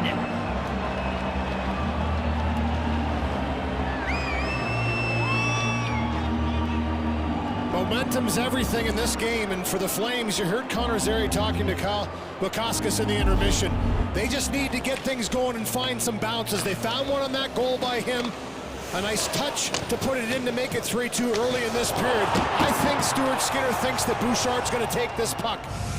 It's just a little chop in it. Zary that puts it in there. The one hopper, he's got to control it. He has it. What's he going to do? And it's the quick stick of Coleman that just beats him to that puck before he makes that decision, and it's a tie game. Blake Coleman dropped off to 15 goals a year ago after having 30 the year prior. But he'll get one there unassisted 40 seconds in. Brand new hockey game as Phil wrists one into the waiting glove of Dustin Wolf. Well, here it is again, and anytime a puck's coming into a goaltender from this height and bouncing, they always have to respect it. You can take a right or left-hand turn, you don't know where the puck's going to go. So for Zary's like, listen, I'm going to fumble this in. Maybe he gives up a rebound. He did a great job to control this puck, but that little hesitation right here, is he taking it? No. Great job by Coleman just to be right on the heels of Bouchard. And he saw his opportunity to chop that one home, and that's exactly what he did. Miscommunication, an opportunity presents itself, and Coleman pounces on it. 3-3. Here's Regula wrist shot, and that's gloved by Wolf. You wonder, Louis, does Bouchard feel that pressure from Coleman, and is that a factor in him not taking that puck, perhaps? Well, for sure. I mean, great awareness Bouchard has. He obviously knows that somebody's behind him. He probably even knows it's Coleman. But he didn't reach in to grab it, and then that split second where he doesn't take it, and registered by Stuart Skinner to chop that to the corner, because that was his next move, was going to be to bat that into the left-hand corner, in my opinion, would have been the play. Too late. Nurse fires one up the right-hand side. No icing. Hall fumbles it away. The Oilers scored the first 3 goals of this hockey game. Calgary's gotten the next 3, and now Bean tries to find Farabee. He's taken against the boards by Nurse. 3 goals on 13 shots for the Flames. It's Bean. Heavy cross checks by Nurse on big Klapka in front. 2 big men going at it. Klapka looking to protect. Shuffles it out. It's hammered wide by Uyghur. And Savoy out of the fray locates Regula. Hit hard by Uyghur. Uyghur's landed a couple of big hits tonight. Sharangovich, Lomberg through one man, and then a heavy collision with Regula. Those two go down in a heap, but Sharangovich is on the puck for Calgary. Flames are coming up with more of these pucks than they did in the first 30 minutes. McDavid on Sharangovich. Draisaitl comes over to help out. Sharangovich stays with it. Anderson a drive. That sailed wide. Ball will hold it in. Looking for Kirkland. Regula on him. Drive loose by Lomberg, and Sharangovich unable to come up with it. Shot Anderson, and a save made by Skinner. And again, as Louis has talked about, another scrum after the whistle. And that's 4th line against top line for the Flames, and they do a nice job to hem in the top line of Edmonton and just keep them reeling inside the zone. Here's the battle in front. Watch this cross check now. Nurse puts down Klapka. He gets right back up. Klapka's had a strong game, and this is the size that he possesses in the game that Ryan Huska talked about this morning. When he plays this way, he is a handful and a half. And that shot missed wide, but created all because of that hard work. Took a couple good cross checks for the measure. No penalty on the play, but keeping the battle. And that last shot we just saw through all those bodies was not an easy save for Stuart Skinner to swallow up. Godry won the draw back to Kevin Ball. His shot blocked by Adam Henrique, and the Oilers break out. Tomashek with Kulak following in on the forecheck alongside Isaac Howard. Was active early in this game. Looking to get untracked here against Kadri. Kadri muscles it off his stick to Coronado. Kulak a challenge. Enrique guides one over to Emberson.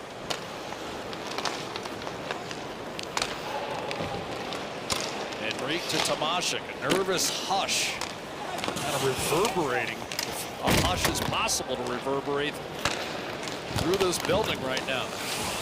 Britton, who started the Calgary rally.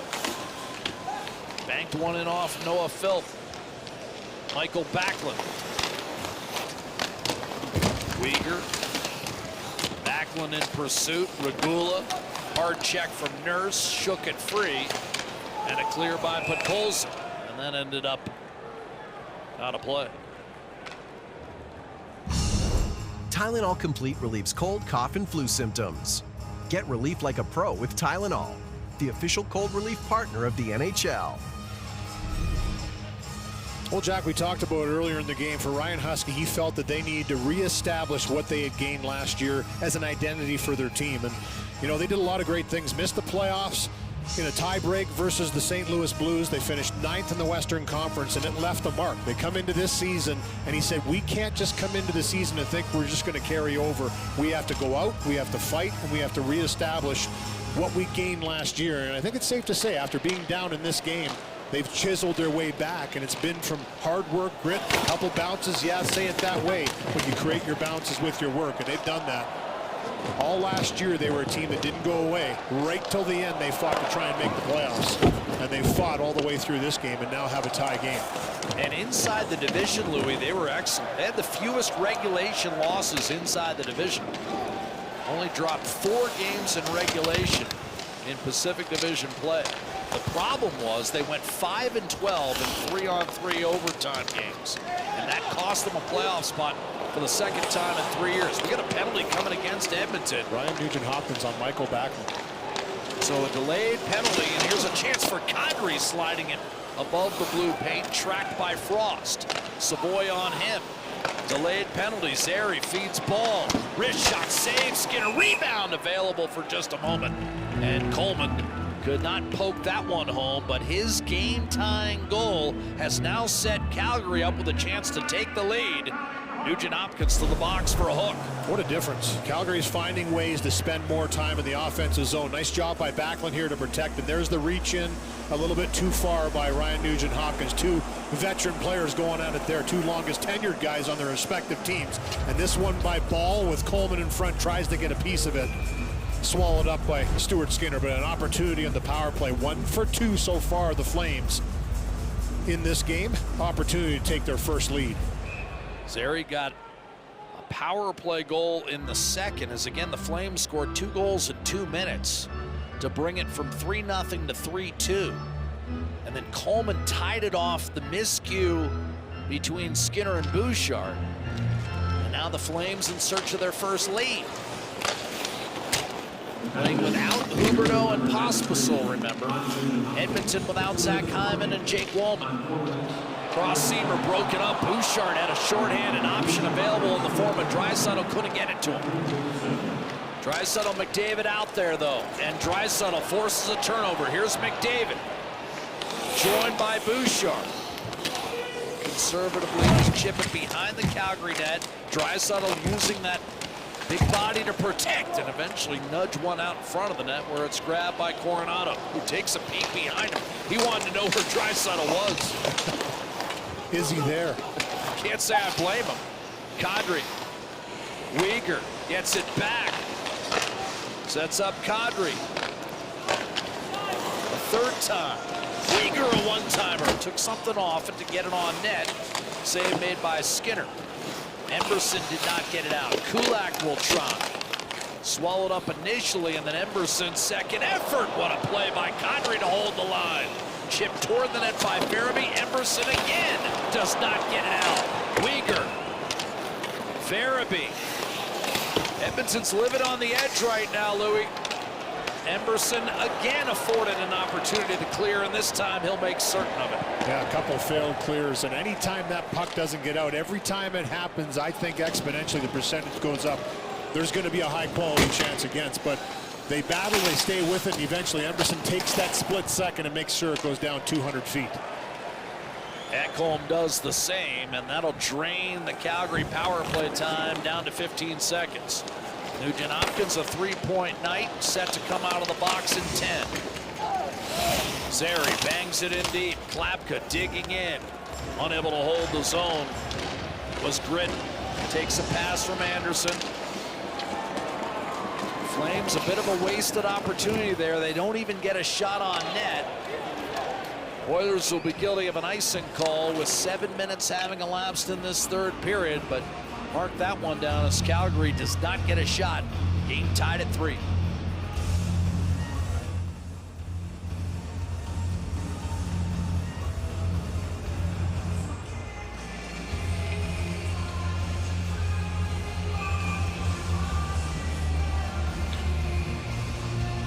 So after the icing call, Nugent Hopkins freed from the box against Backlund, who won the draw cleanly. Jake Bean.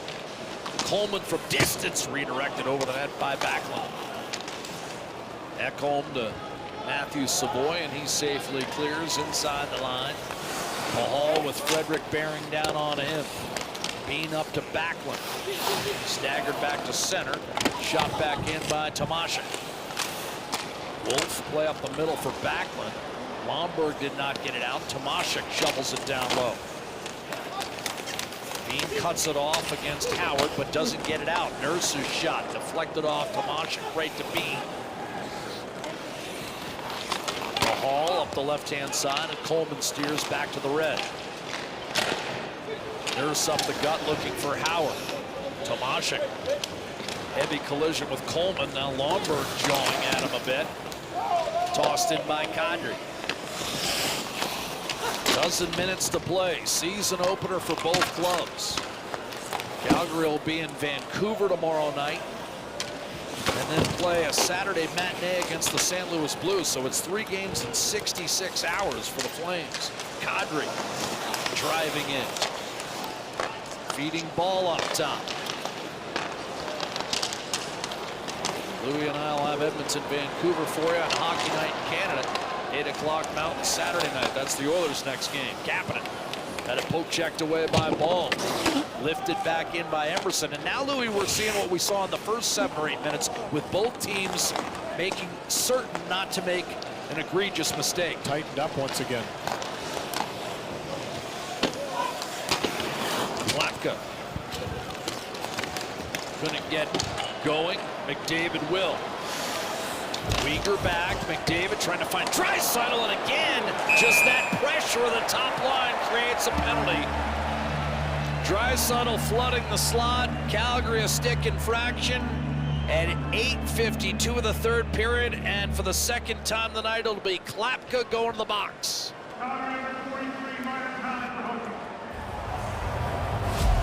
Flames have come all the way back from a 3-0 deficit, but as Draisaitl charges in, Klapka takes the penalty, and it's a power play for Edmonton.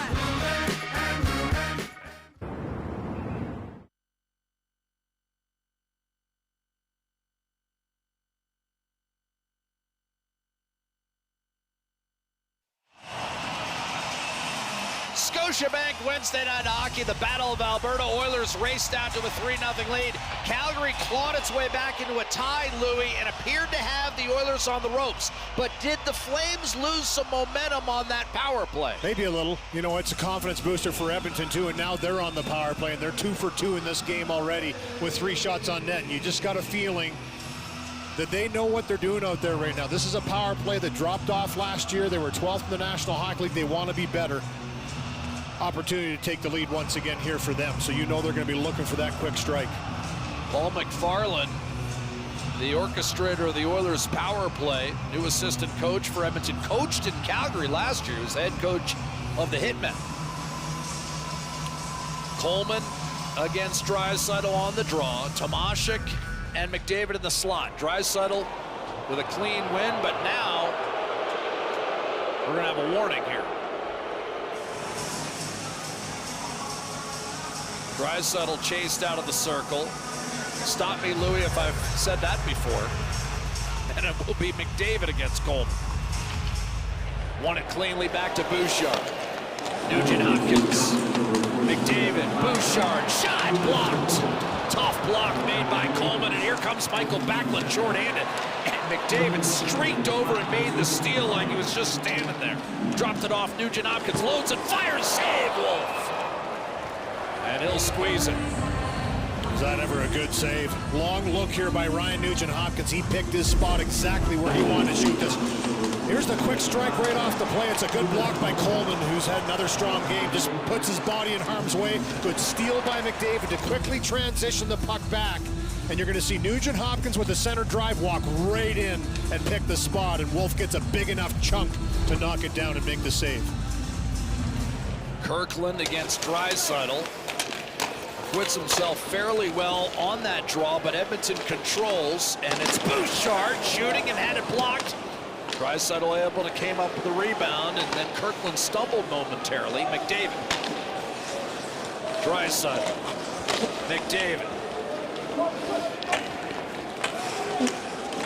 Gliding, centering off the pad of Wolf as Tomasik once again showing an ability, Louis, to work himself free in that net front area. Very comfortable in the traffic and getting that stick down. You watch him here, uses his body to kind of get into the position, and it's a little soft pass by McDavid. Just a little sauce to get it right into the zone. It's a quick one. He doesn't quite get a good chunk of it, and Wolf wisely grabs on and says enough of that. So looking for those plays in tight. Excellent shot blocks, by the way, by the Calgary Flames here. Getting in the lanes, twice they've blocked that laser from Bouchard, not getting through, taking away a key opportunity.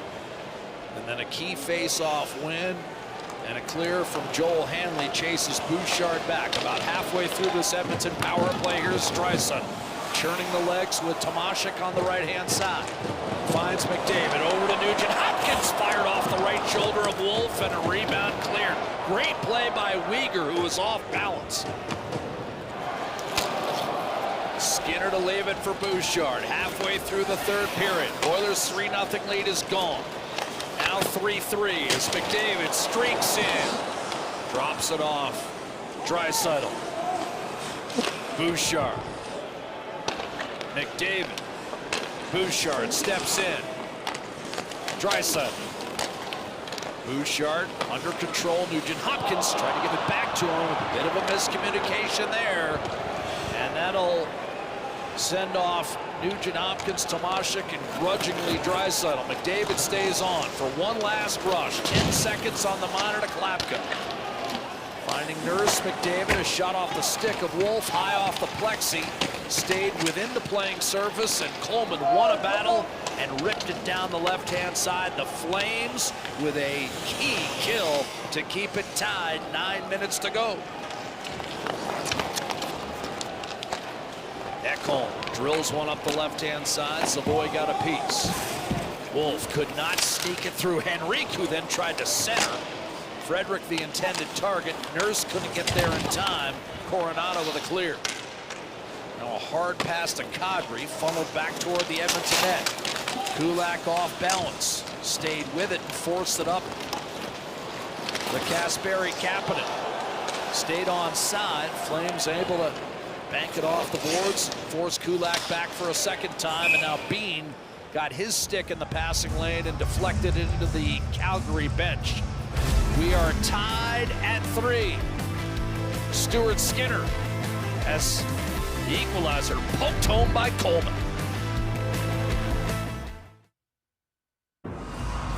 Well, last year the Flames opened their season in Vancouver. They got down 3-0, 4-1 that night before coming back to win 6-5 in overtime. You can't imagine they came into this one hoping to replicate that result, but here they are. We're once down 3, tied now in the third. So as this game goes on, they'll try to pull off an incredible comeback to open their season for the second consecutive campaign, Jack. Well, Kyle, if they do get the 4th goal, that would be potentially the 38th straight win for the Flames when they get 4. It's the longest streak in the NHL right now. As we told you earlier, they were dead last in the league in scoring 5-on-5 last year, but they've got 3 tonight. 1 coming on the power play, and as Kyle mentioned, going to turn it around again. Here's an opening for Adam Henrique, being a little bit behind, but Henrique sifted one wide. Now Tomasik freed it up for Isaac Howard. His wrist shot blocked by Bean. He did not get it out. Here's a chance. Howard last moment. Wanted to drag it to his forehand and put it upstairs on the prostrate Dustin Wolf. Nurse hacks it back toward Regula.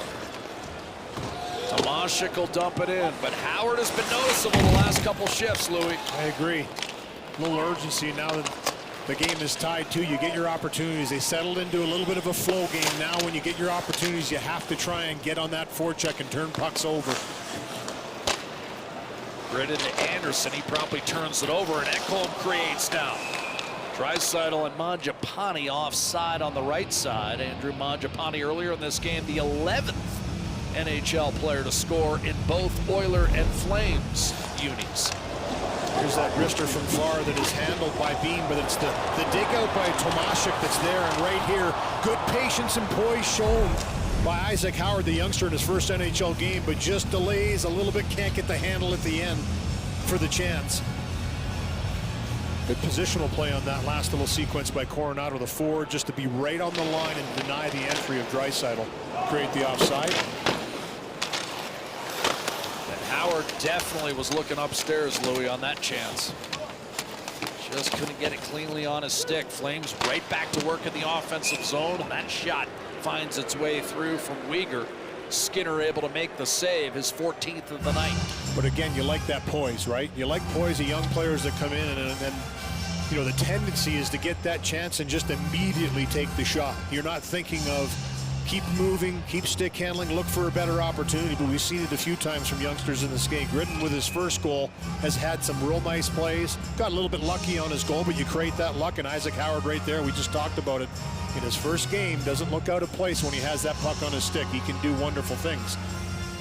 And I know he's 29, but Tomášek hasn't looked out of place either. I know he took the penalty that led to the goal, but on the other hand, he's really presented an option net front, and it's not an area that he's played a ton. Because, of course, in the Swedish league, he was the guy with the big shot. The one-timer. Yeah. Kulak. He's a grizzled vet now, 10 years over in Europe playing. Was a Belleville Bull for a couple of years, so he has been in Canada, North America playing before, but chose to go over to Europe, playing a bunch of leagues, and now getting his opportunity. Trent Frederick up top for Emberson. His shot blocked by Gridden. And here come the Flames with 6.5 to go in regulation. Calgary looking for its first lead. Kadri had it knocked away by Kulak. Well played. Emberson to reset as both teams make wholesale changes in personnel. Edmonton, remember, finished just 5 points ahead of Calgary last year. Flames finished with more points than playoff qualifiers out east in the New Jersey Devils and the Montreal Canadiens, but lost the tiebreaker to Minnesota. Jaron Govich angled off by Bouchard. Calgary 14 losses in overtime or a shootout last year. Remember Daryl Sutter's last year, Louis, they lost 17 games in OT for a shootout. So it's really cost them that extra point in 2 of the last 3 years.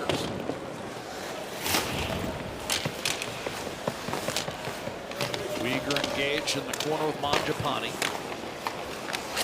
David to Ekholm. Ball. Makes certain to find Mangiapane, held in by Ekholm. Now McDavid for Draisaitl, and off a stick and out into about the 8th row with 5:10 to go in the 3rd period.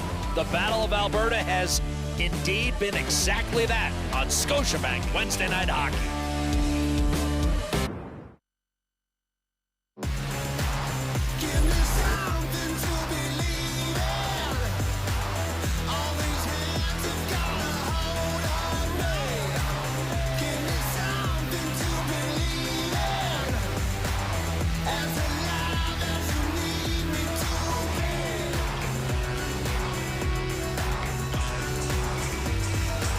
Well, in the 45-year history of the Battle of Alberta, the Calgary Flames have rallied from 3 goals down to win exactly once in March of 2011.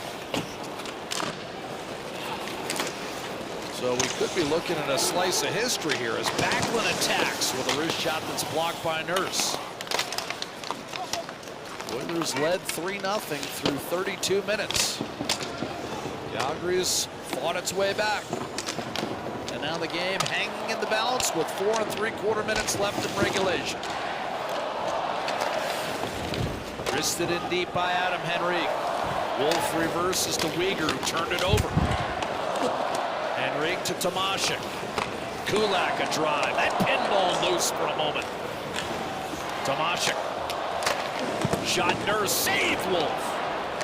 Nurse had 3 goals in the preseason. Kadri up the right-hand side, and Nurse blasted him. And Kadri feels like there should have been a roughing call there. Maybe interference. Kulak up the left-hand side. Grid made a nice play to force Edmonton back into its own zone. And now Kulak quarterbacking once more. This time that went through everyone untouched. And it's an icing call against the Oilers with 3:52 to go. And here's that play you're talking about. As Darnell Nurse steps up here and this little chip into the zone. Now right there, it was off his stick for a while. You could call it a rough or a cross check. For me, it's more interference because he steps in his way and pops him as he's trying to get in the forecheck. Quick look around to see if a hand's up, none. So putting the whistles away here for the last 4 minutes.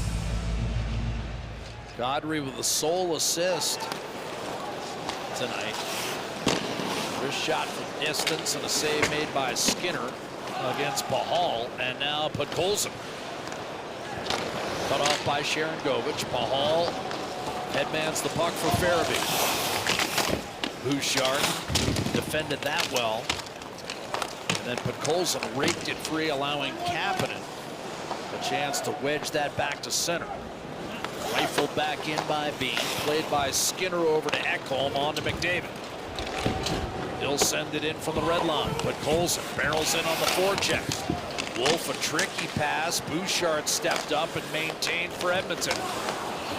McDavid left the puck behind. Has 2 assists tonight. Frederick won a battle. McDavid in front, and a save made on Draisaitl. Ekholm stripped by Anderson, and now Backlund looks up ice. Feels that pressure, goes backside the ball, up to Coleman, offside Calgary, 2:48 on the clock. Tight check, and both teams looking to stretch that pass up the ice. Here's a pretty good battle. This is a hard cross check on big Kevin Ball by McDavid, and that work again pops that puck loose. Frederick to McDavid. It's a quick one-sided one-timer right there by Draisaitl. Just kind of funnels into the slot, gets it away in a hurry to try and foil Dustin Wolf, who makes a good save. Ball's played some heavy, hard minutes in this game, and a lot of it's been on the wall. Big customer. And a lot of it against Edmonton's elite group of forwards. Although for a Stanley Cup contender, it's interesting, 7 of Edmonton's 13 forwards are different from the opening night lineup a year ago. Now, obviously, Hyman is on IR. He'll be back in a month. But still, for a Cup contender, a lot of transitions, some young legs in the lineup for the Oilers, who are no longer the league's oldest team. They're now just 6th oldest. Nurse shoots it in. Hanley, Weegar took a pop. Coronado slung it inside the Oiler line, and that's going to be grabbed by Kulak with 2:20 remaining in the game, tied at 3. Draisaitl to McDavid. Snapped in deep. Wolf didn't get it out. Bouchard slide step to his right. Another move around Kadri. Circling against Anderson. Bouchard still with control over to Draisaitl. Now Bouchard, a one-timer, save Wolf.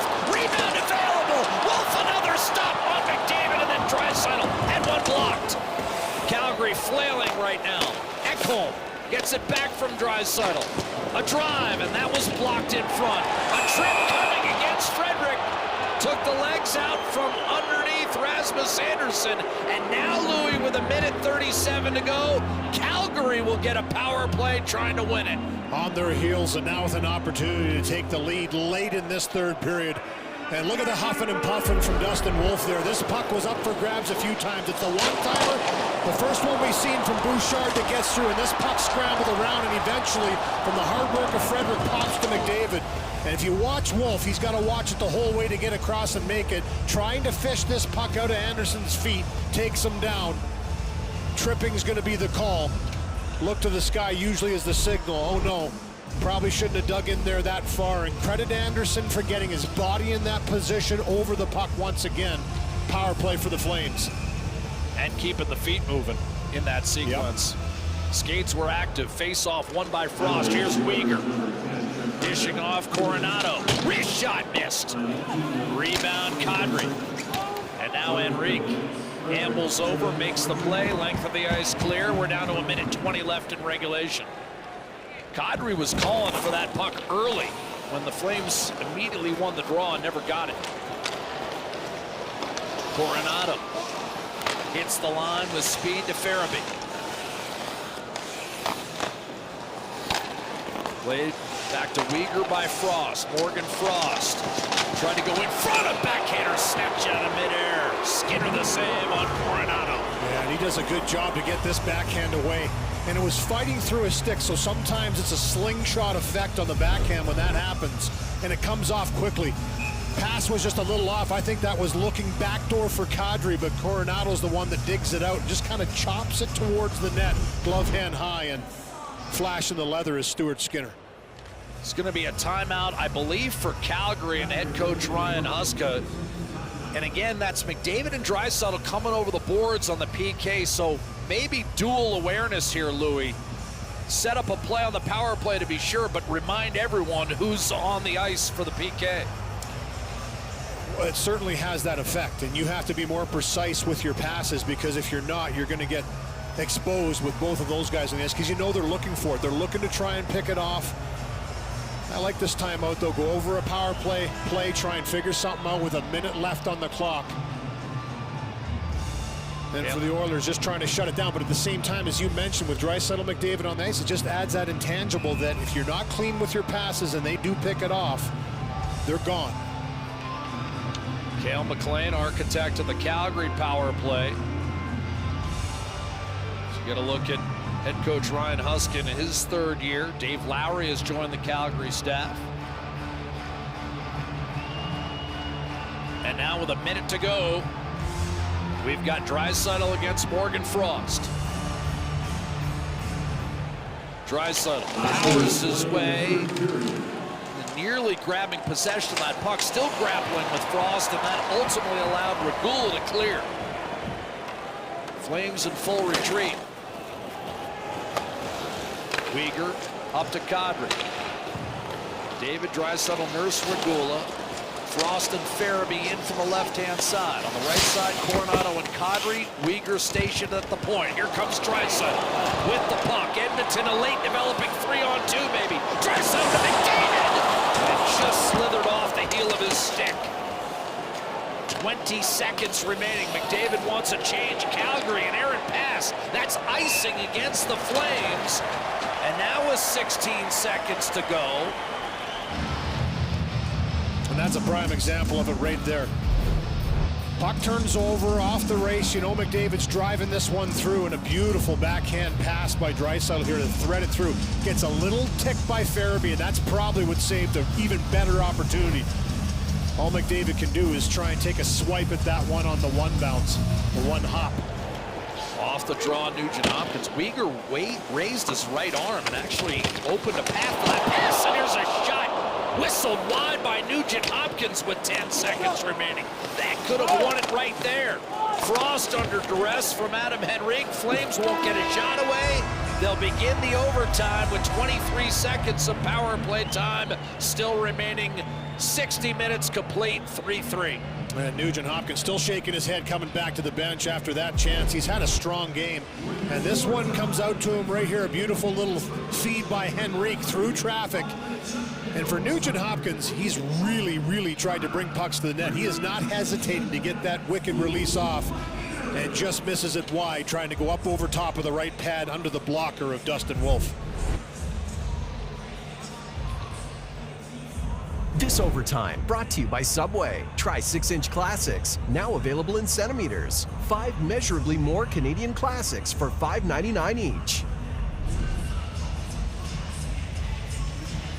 Stuart Skinner prepares to deal with 3-on-3 overtime, and he doesn't have to deal like Dustin Wolf will with Leon Draisaitl, who scored, count them, 4 OT winners in the postseason a year ago. They're just a dangerous crew, and here's Leon Draisaitl against the Los Angeles Kings, against the Vegas Golden Knights, and he just continued that throughout the playoffs. Game 1 against the Florida Panthers in the final for the win, and then this one here again in game number 4 to tie it up 2-2. Big-time players come up in the big-time moments. 4 overtime goals for Leon Draisaitl last year in the playoffs, en route to their 2nd straight Stanley Cup final. You know they're going to most likely start this one getting a little breath. Or maybe not. Looks like they're going to go a little different this time with Nugent Hopkins, who's had a strong game, Nurse and Ekholm, so giving the big boys some rest to start it off. Coronado, Kadri, and looks like Frost maybe will start this one. No, sorry, Uyghur's going to be out there. They're not going to go. It's a 4-on-3 power play to start it off. And it is 4-on-3 to start, Louis. If the Oilers are able to negotiate the 23 seconds, this is where Calgary struggled so badly last year, while Edmonton excelled. Oilers were 12-4 in 3-on-3 overtime, 1 shy of a league record for wins. And Calgary, in a stat that probably cost it a playoff spot, finished 5-12 in OT. But here are the Flames starting OT 4-on-3, an abbreviated power play. Uyghur to Kadri, loading and firing, and a save made by Skinner. 5 seconds left in the power play. Kadri again, dishes one time, another save. Skinner on Morgan Frost, and the Oilers are back to full strength. Dashing onto the ice is Frederick. Here's Coronado, and that shot deflected out of play by Darnell Nurse. And what that does, Louis, is end the 4-on-4 phase after just 7 seconds, and now you get back to 3 aside. Well, they create some great chances early on. Kadri, as you mentioned, wanted this puck right from the start again. He tries that sharp angle shot, and then the one-timer again by Frost to try and elevate this one from a real sharp angle. Knew they didn't have much time, took it to the net a few times. Coronado had a good chance too as he forced that shot through traffic at the end. Backlund won the face-off from Draisaitl, but the Flames coughed it up. A bit of a mistake there that time by Anderson, not putting it into an area where he was certain Calgary would get possession. And now here comes McDavid with Draisaitl on his right. Puts the brakes on, hits the trailer, Bouchard denied by the blocker of Dustin Wolf. McDavid dropping it off for Draisaitl. Backlund watching him intently. On the weave, it's McDavid. Taking it to the net, shooting. It was a bit of a changeup, and Wolf elects to freeze it with 1:06 gone by in the OT. Tried to use Anderson as the screen, and he gets a piece of it, and it comes through a little slowly. Here's the rush off possession, little stop. Bouchard late. Labels this one top blocker, and it's an excellent save by Dustin Wolf. And right here is McDavid tries to go to the middle, but then quickly use that little bit of a screen to get the shot away, and Anderson is able to disrupt it enough. Easy save for Wolf.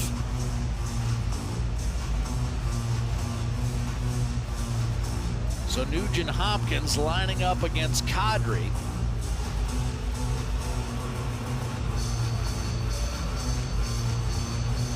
For a face-off to Wolf's left-hand side.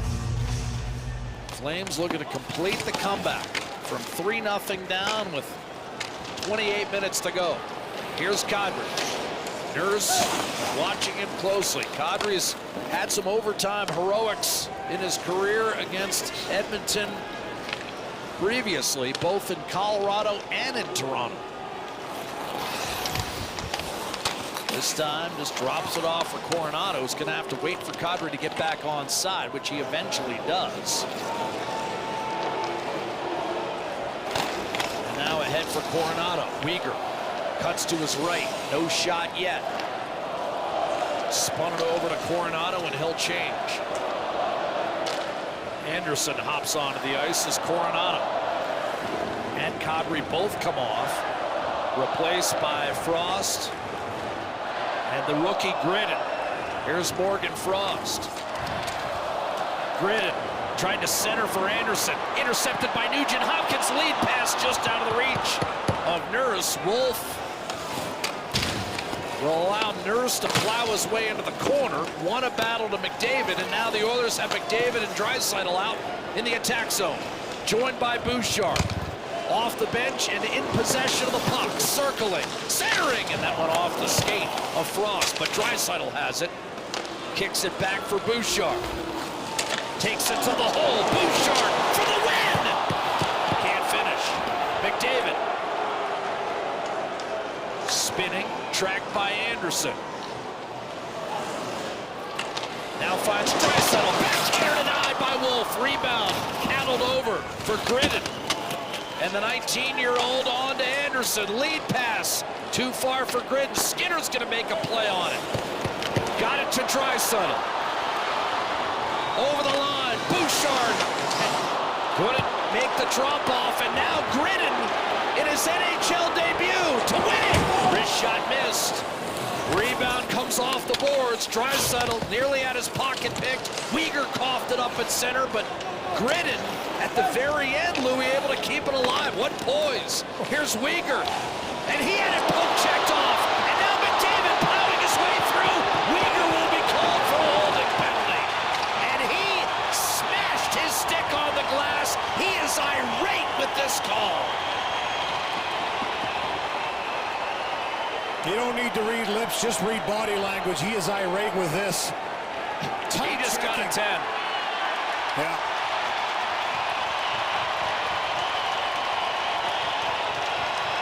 Back and forth affair here, though, between these two teams in overtime.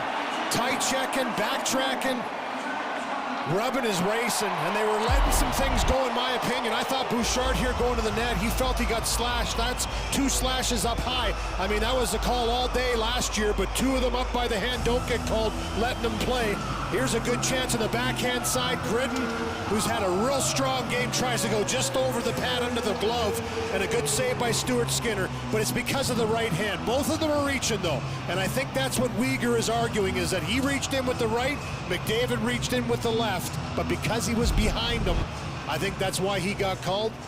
Ryan Huska shaking his head, didn't like the call. And the Oilers still had their timeout available, with McDavid and Draisaitl just having been out there 3-on-3. That timeout affords Louis the possibility for them to now rest and take the ice.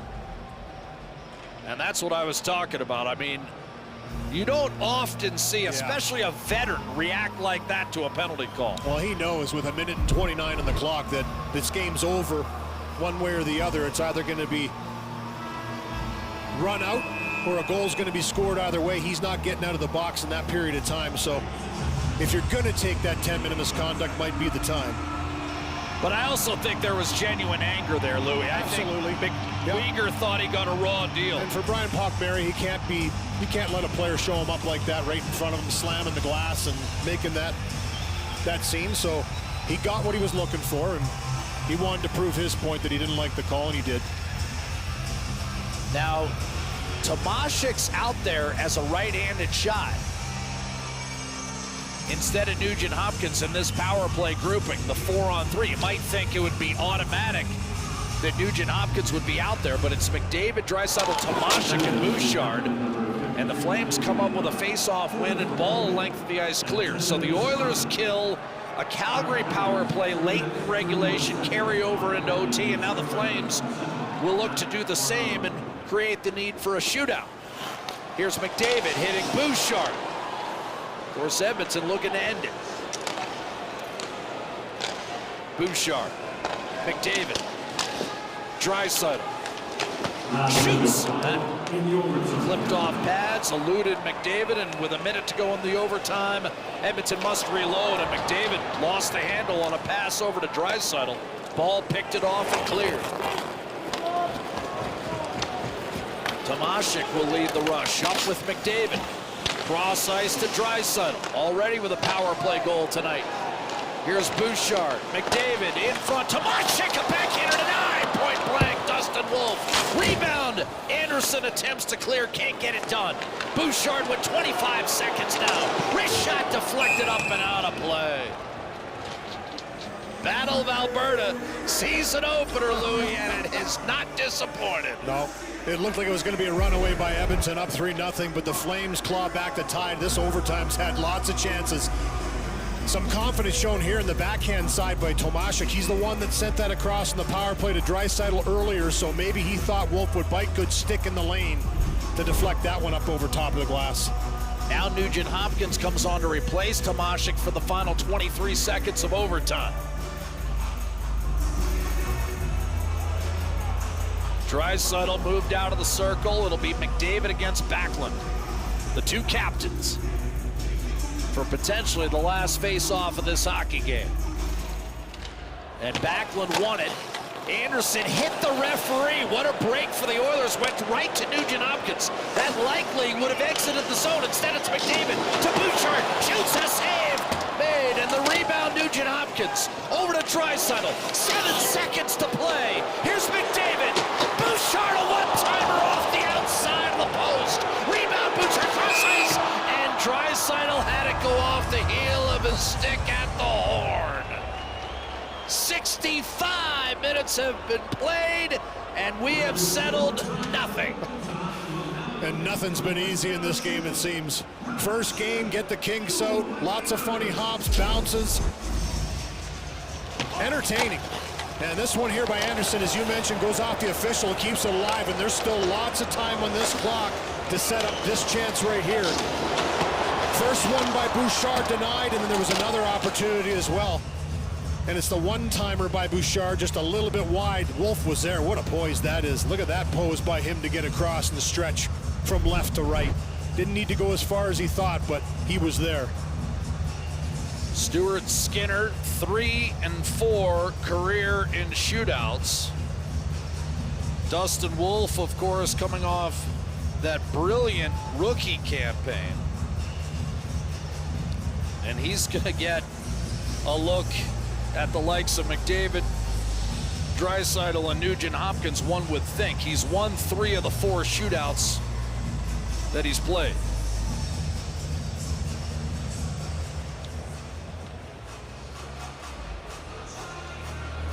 What a hockey game this turned out to be, Louis, after you said kind of a Edmonton cruise for 32 minutes, but the Flames pushed their way back into this game.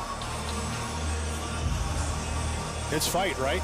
It's that not quit, and that's something Ryan Huska right now having a pretty animated conversation with Brian Pochmara probably about that last call. He said his team has to re-engage and re-establish that grit in that fight. I think they've done it tonight, and Connor McDavid will start things off in the shootout. No surprise, 15 out of 33 in his career for 45%. McDavid to lead off the shootout. Denied. Wolf stayed right with him, Louis. And that's one of his strengths, isn't it? His mobility is incredible for a goaltender. Not the biggest guy, but he's excellent on his edges, and he waits this out. A lot of guys would have the tendency to want to go down, down, down. He stands his ground right till the last second and almost follows it right down to the ice. Good save. Justin Kirkland, in his first full NHL season, went 3 for 4 in shootouts last year. Kirkland attacking Skinner. Comes into the left flank and was stopped. Hard shot, too, by Kirkland. Left-handed shot comes down the left side really wide. So when he starts to walk this to the middle, always the potential he might want to go to the backhand, but elects to try and put this over the left pad. Good save by Stuart Skinner. Draisaitl 10 out of 30 in his career in shootouts.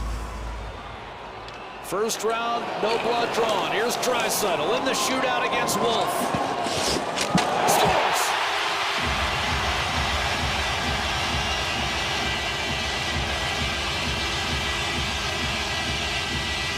That's a fake job right there. And known so much for that quick release, but he's got the moves as well. Sold that all the way to the backhand, quick backhand to forehand, wraps it around the pad of Dustin Wolf. So now, looking to respond, Morgan Frost. 4 out of 12 for his career. Puts the brakes on. Patrick Kane. He came really close to halting. You know, and it does a lot of things. When he comes in that fast from a goaltender's perspective, he's got to try and match the speed. Come out, start back, and all of a sudden he slams on the brake. Look how far Stuart Skinner is out here. And then he just gets him moving a little bit right to left, picks his spot, and a quick release finds the net. Now Nugent Hopkins in his 15th year with the Oilers. 35% in his career in the shootout.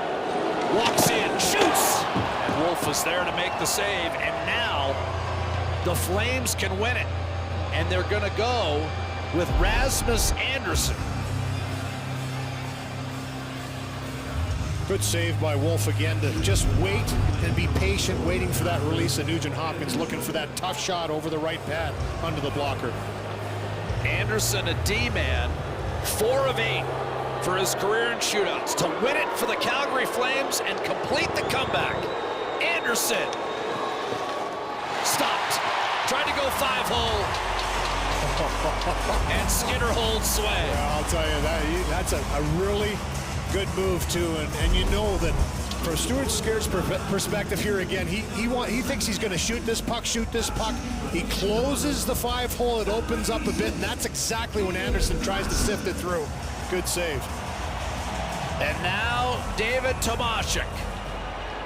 First NHL game in the shootout. Backhander was stopped by Wolf, and Calgary will get another chance to win it, and they'll go with Matt Coronado, who's 0 for 2 in his career. It's the patience again that makes this save for Wolf. He just continues to wait, and then has the ability in that position to stretch to the right and deny Tomášek on the backhand. Coronado to give the Flames the win on opening night for a 4th year in a row. No, off the post. Boy, can this kid rip it, eh? He really can fire the puck. I mean, he dented the post on that one. Such a great shooter, comes down from a sharp angle again, a right-handed shot down the left side, and that same spot up over the glove just tries to zip it home and rings the bar. The Hobey Baker Award winner from a year ago at Michigan State, Isaac Howard, NHL debut. Tried to chip it over Dustin Wolf and missed.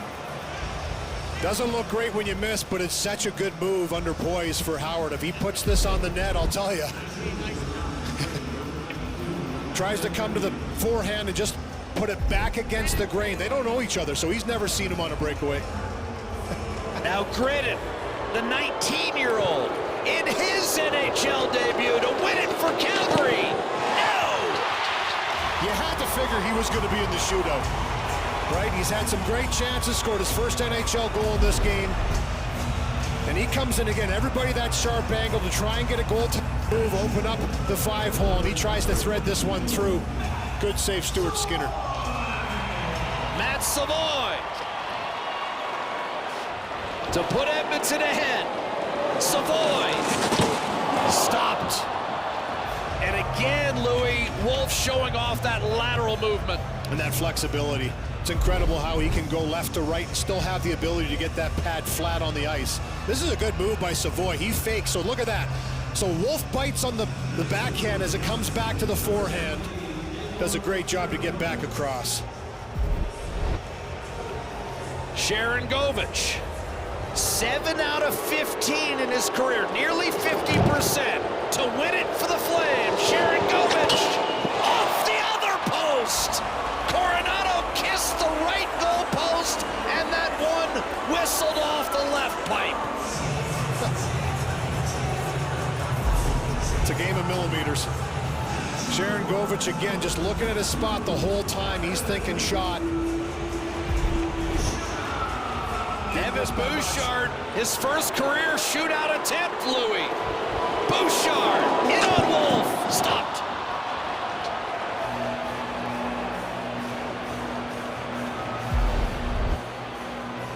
Tried to shoot this a little further out and sometimes catch a goalie a little bit off, but look how far out Dustin Wolf was to cut down the angle on that shot. Connor Zary, 0 for 3 in his NHL career in the shootout. Moves in round 7 to win it. No! Again 5-hole, denied.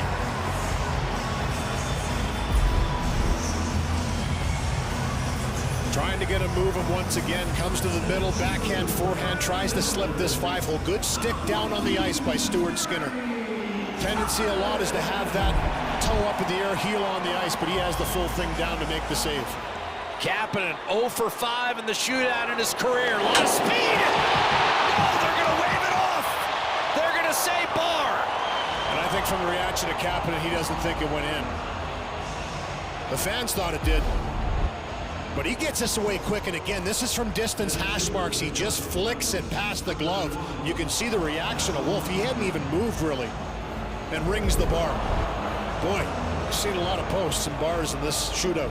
Kadri less than 20%, just 7 for 39 in his career to win it for Calgary. Backhander score! And in the 8th round, the Flames complete the comeback from 3-0 down and prevail in the Battle of Alberta 4-3 on opening night in a shootout. Well, Kadri's always loved having the game on his stick, and he had the game on his stick here, the 8th round of the shootout. Both goaltenders made some excellent saves. There were some near misses by both sides, and Kadri goes in and makes the backhand move and is able to elevate this one up over top of Stuart Skinner. Come wide, come to the middle. Quick little flare there, the blade to fake that he was going to take that shot. We've seen it a couple times in a row, but he elects to go back to the backhand and puts this one home. Good move, head up the whole way, fakes that shot. You can see right there, as soon as he faked the shot, Stuart Skinner's going to react to it. Once that reaction happens, he finds the backhand and elevation. And for the second time in the 45-year history of the Battle of Alberta, the Flames rally from 3 goals down to pull out a victory. And exultant on the Flames bench, Ryan Huska and his staff. What an exhilarating win for Calgary, and for Edmonton, a missed opportunity.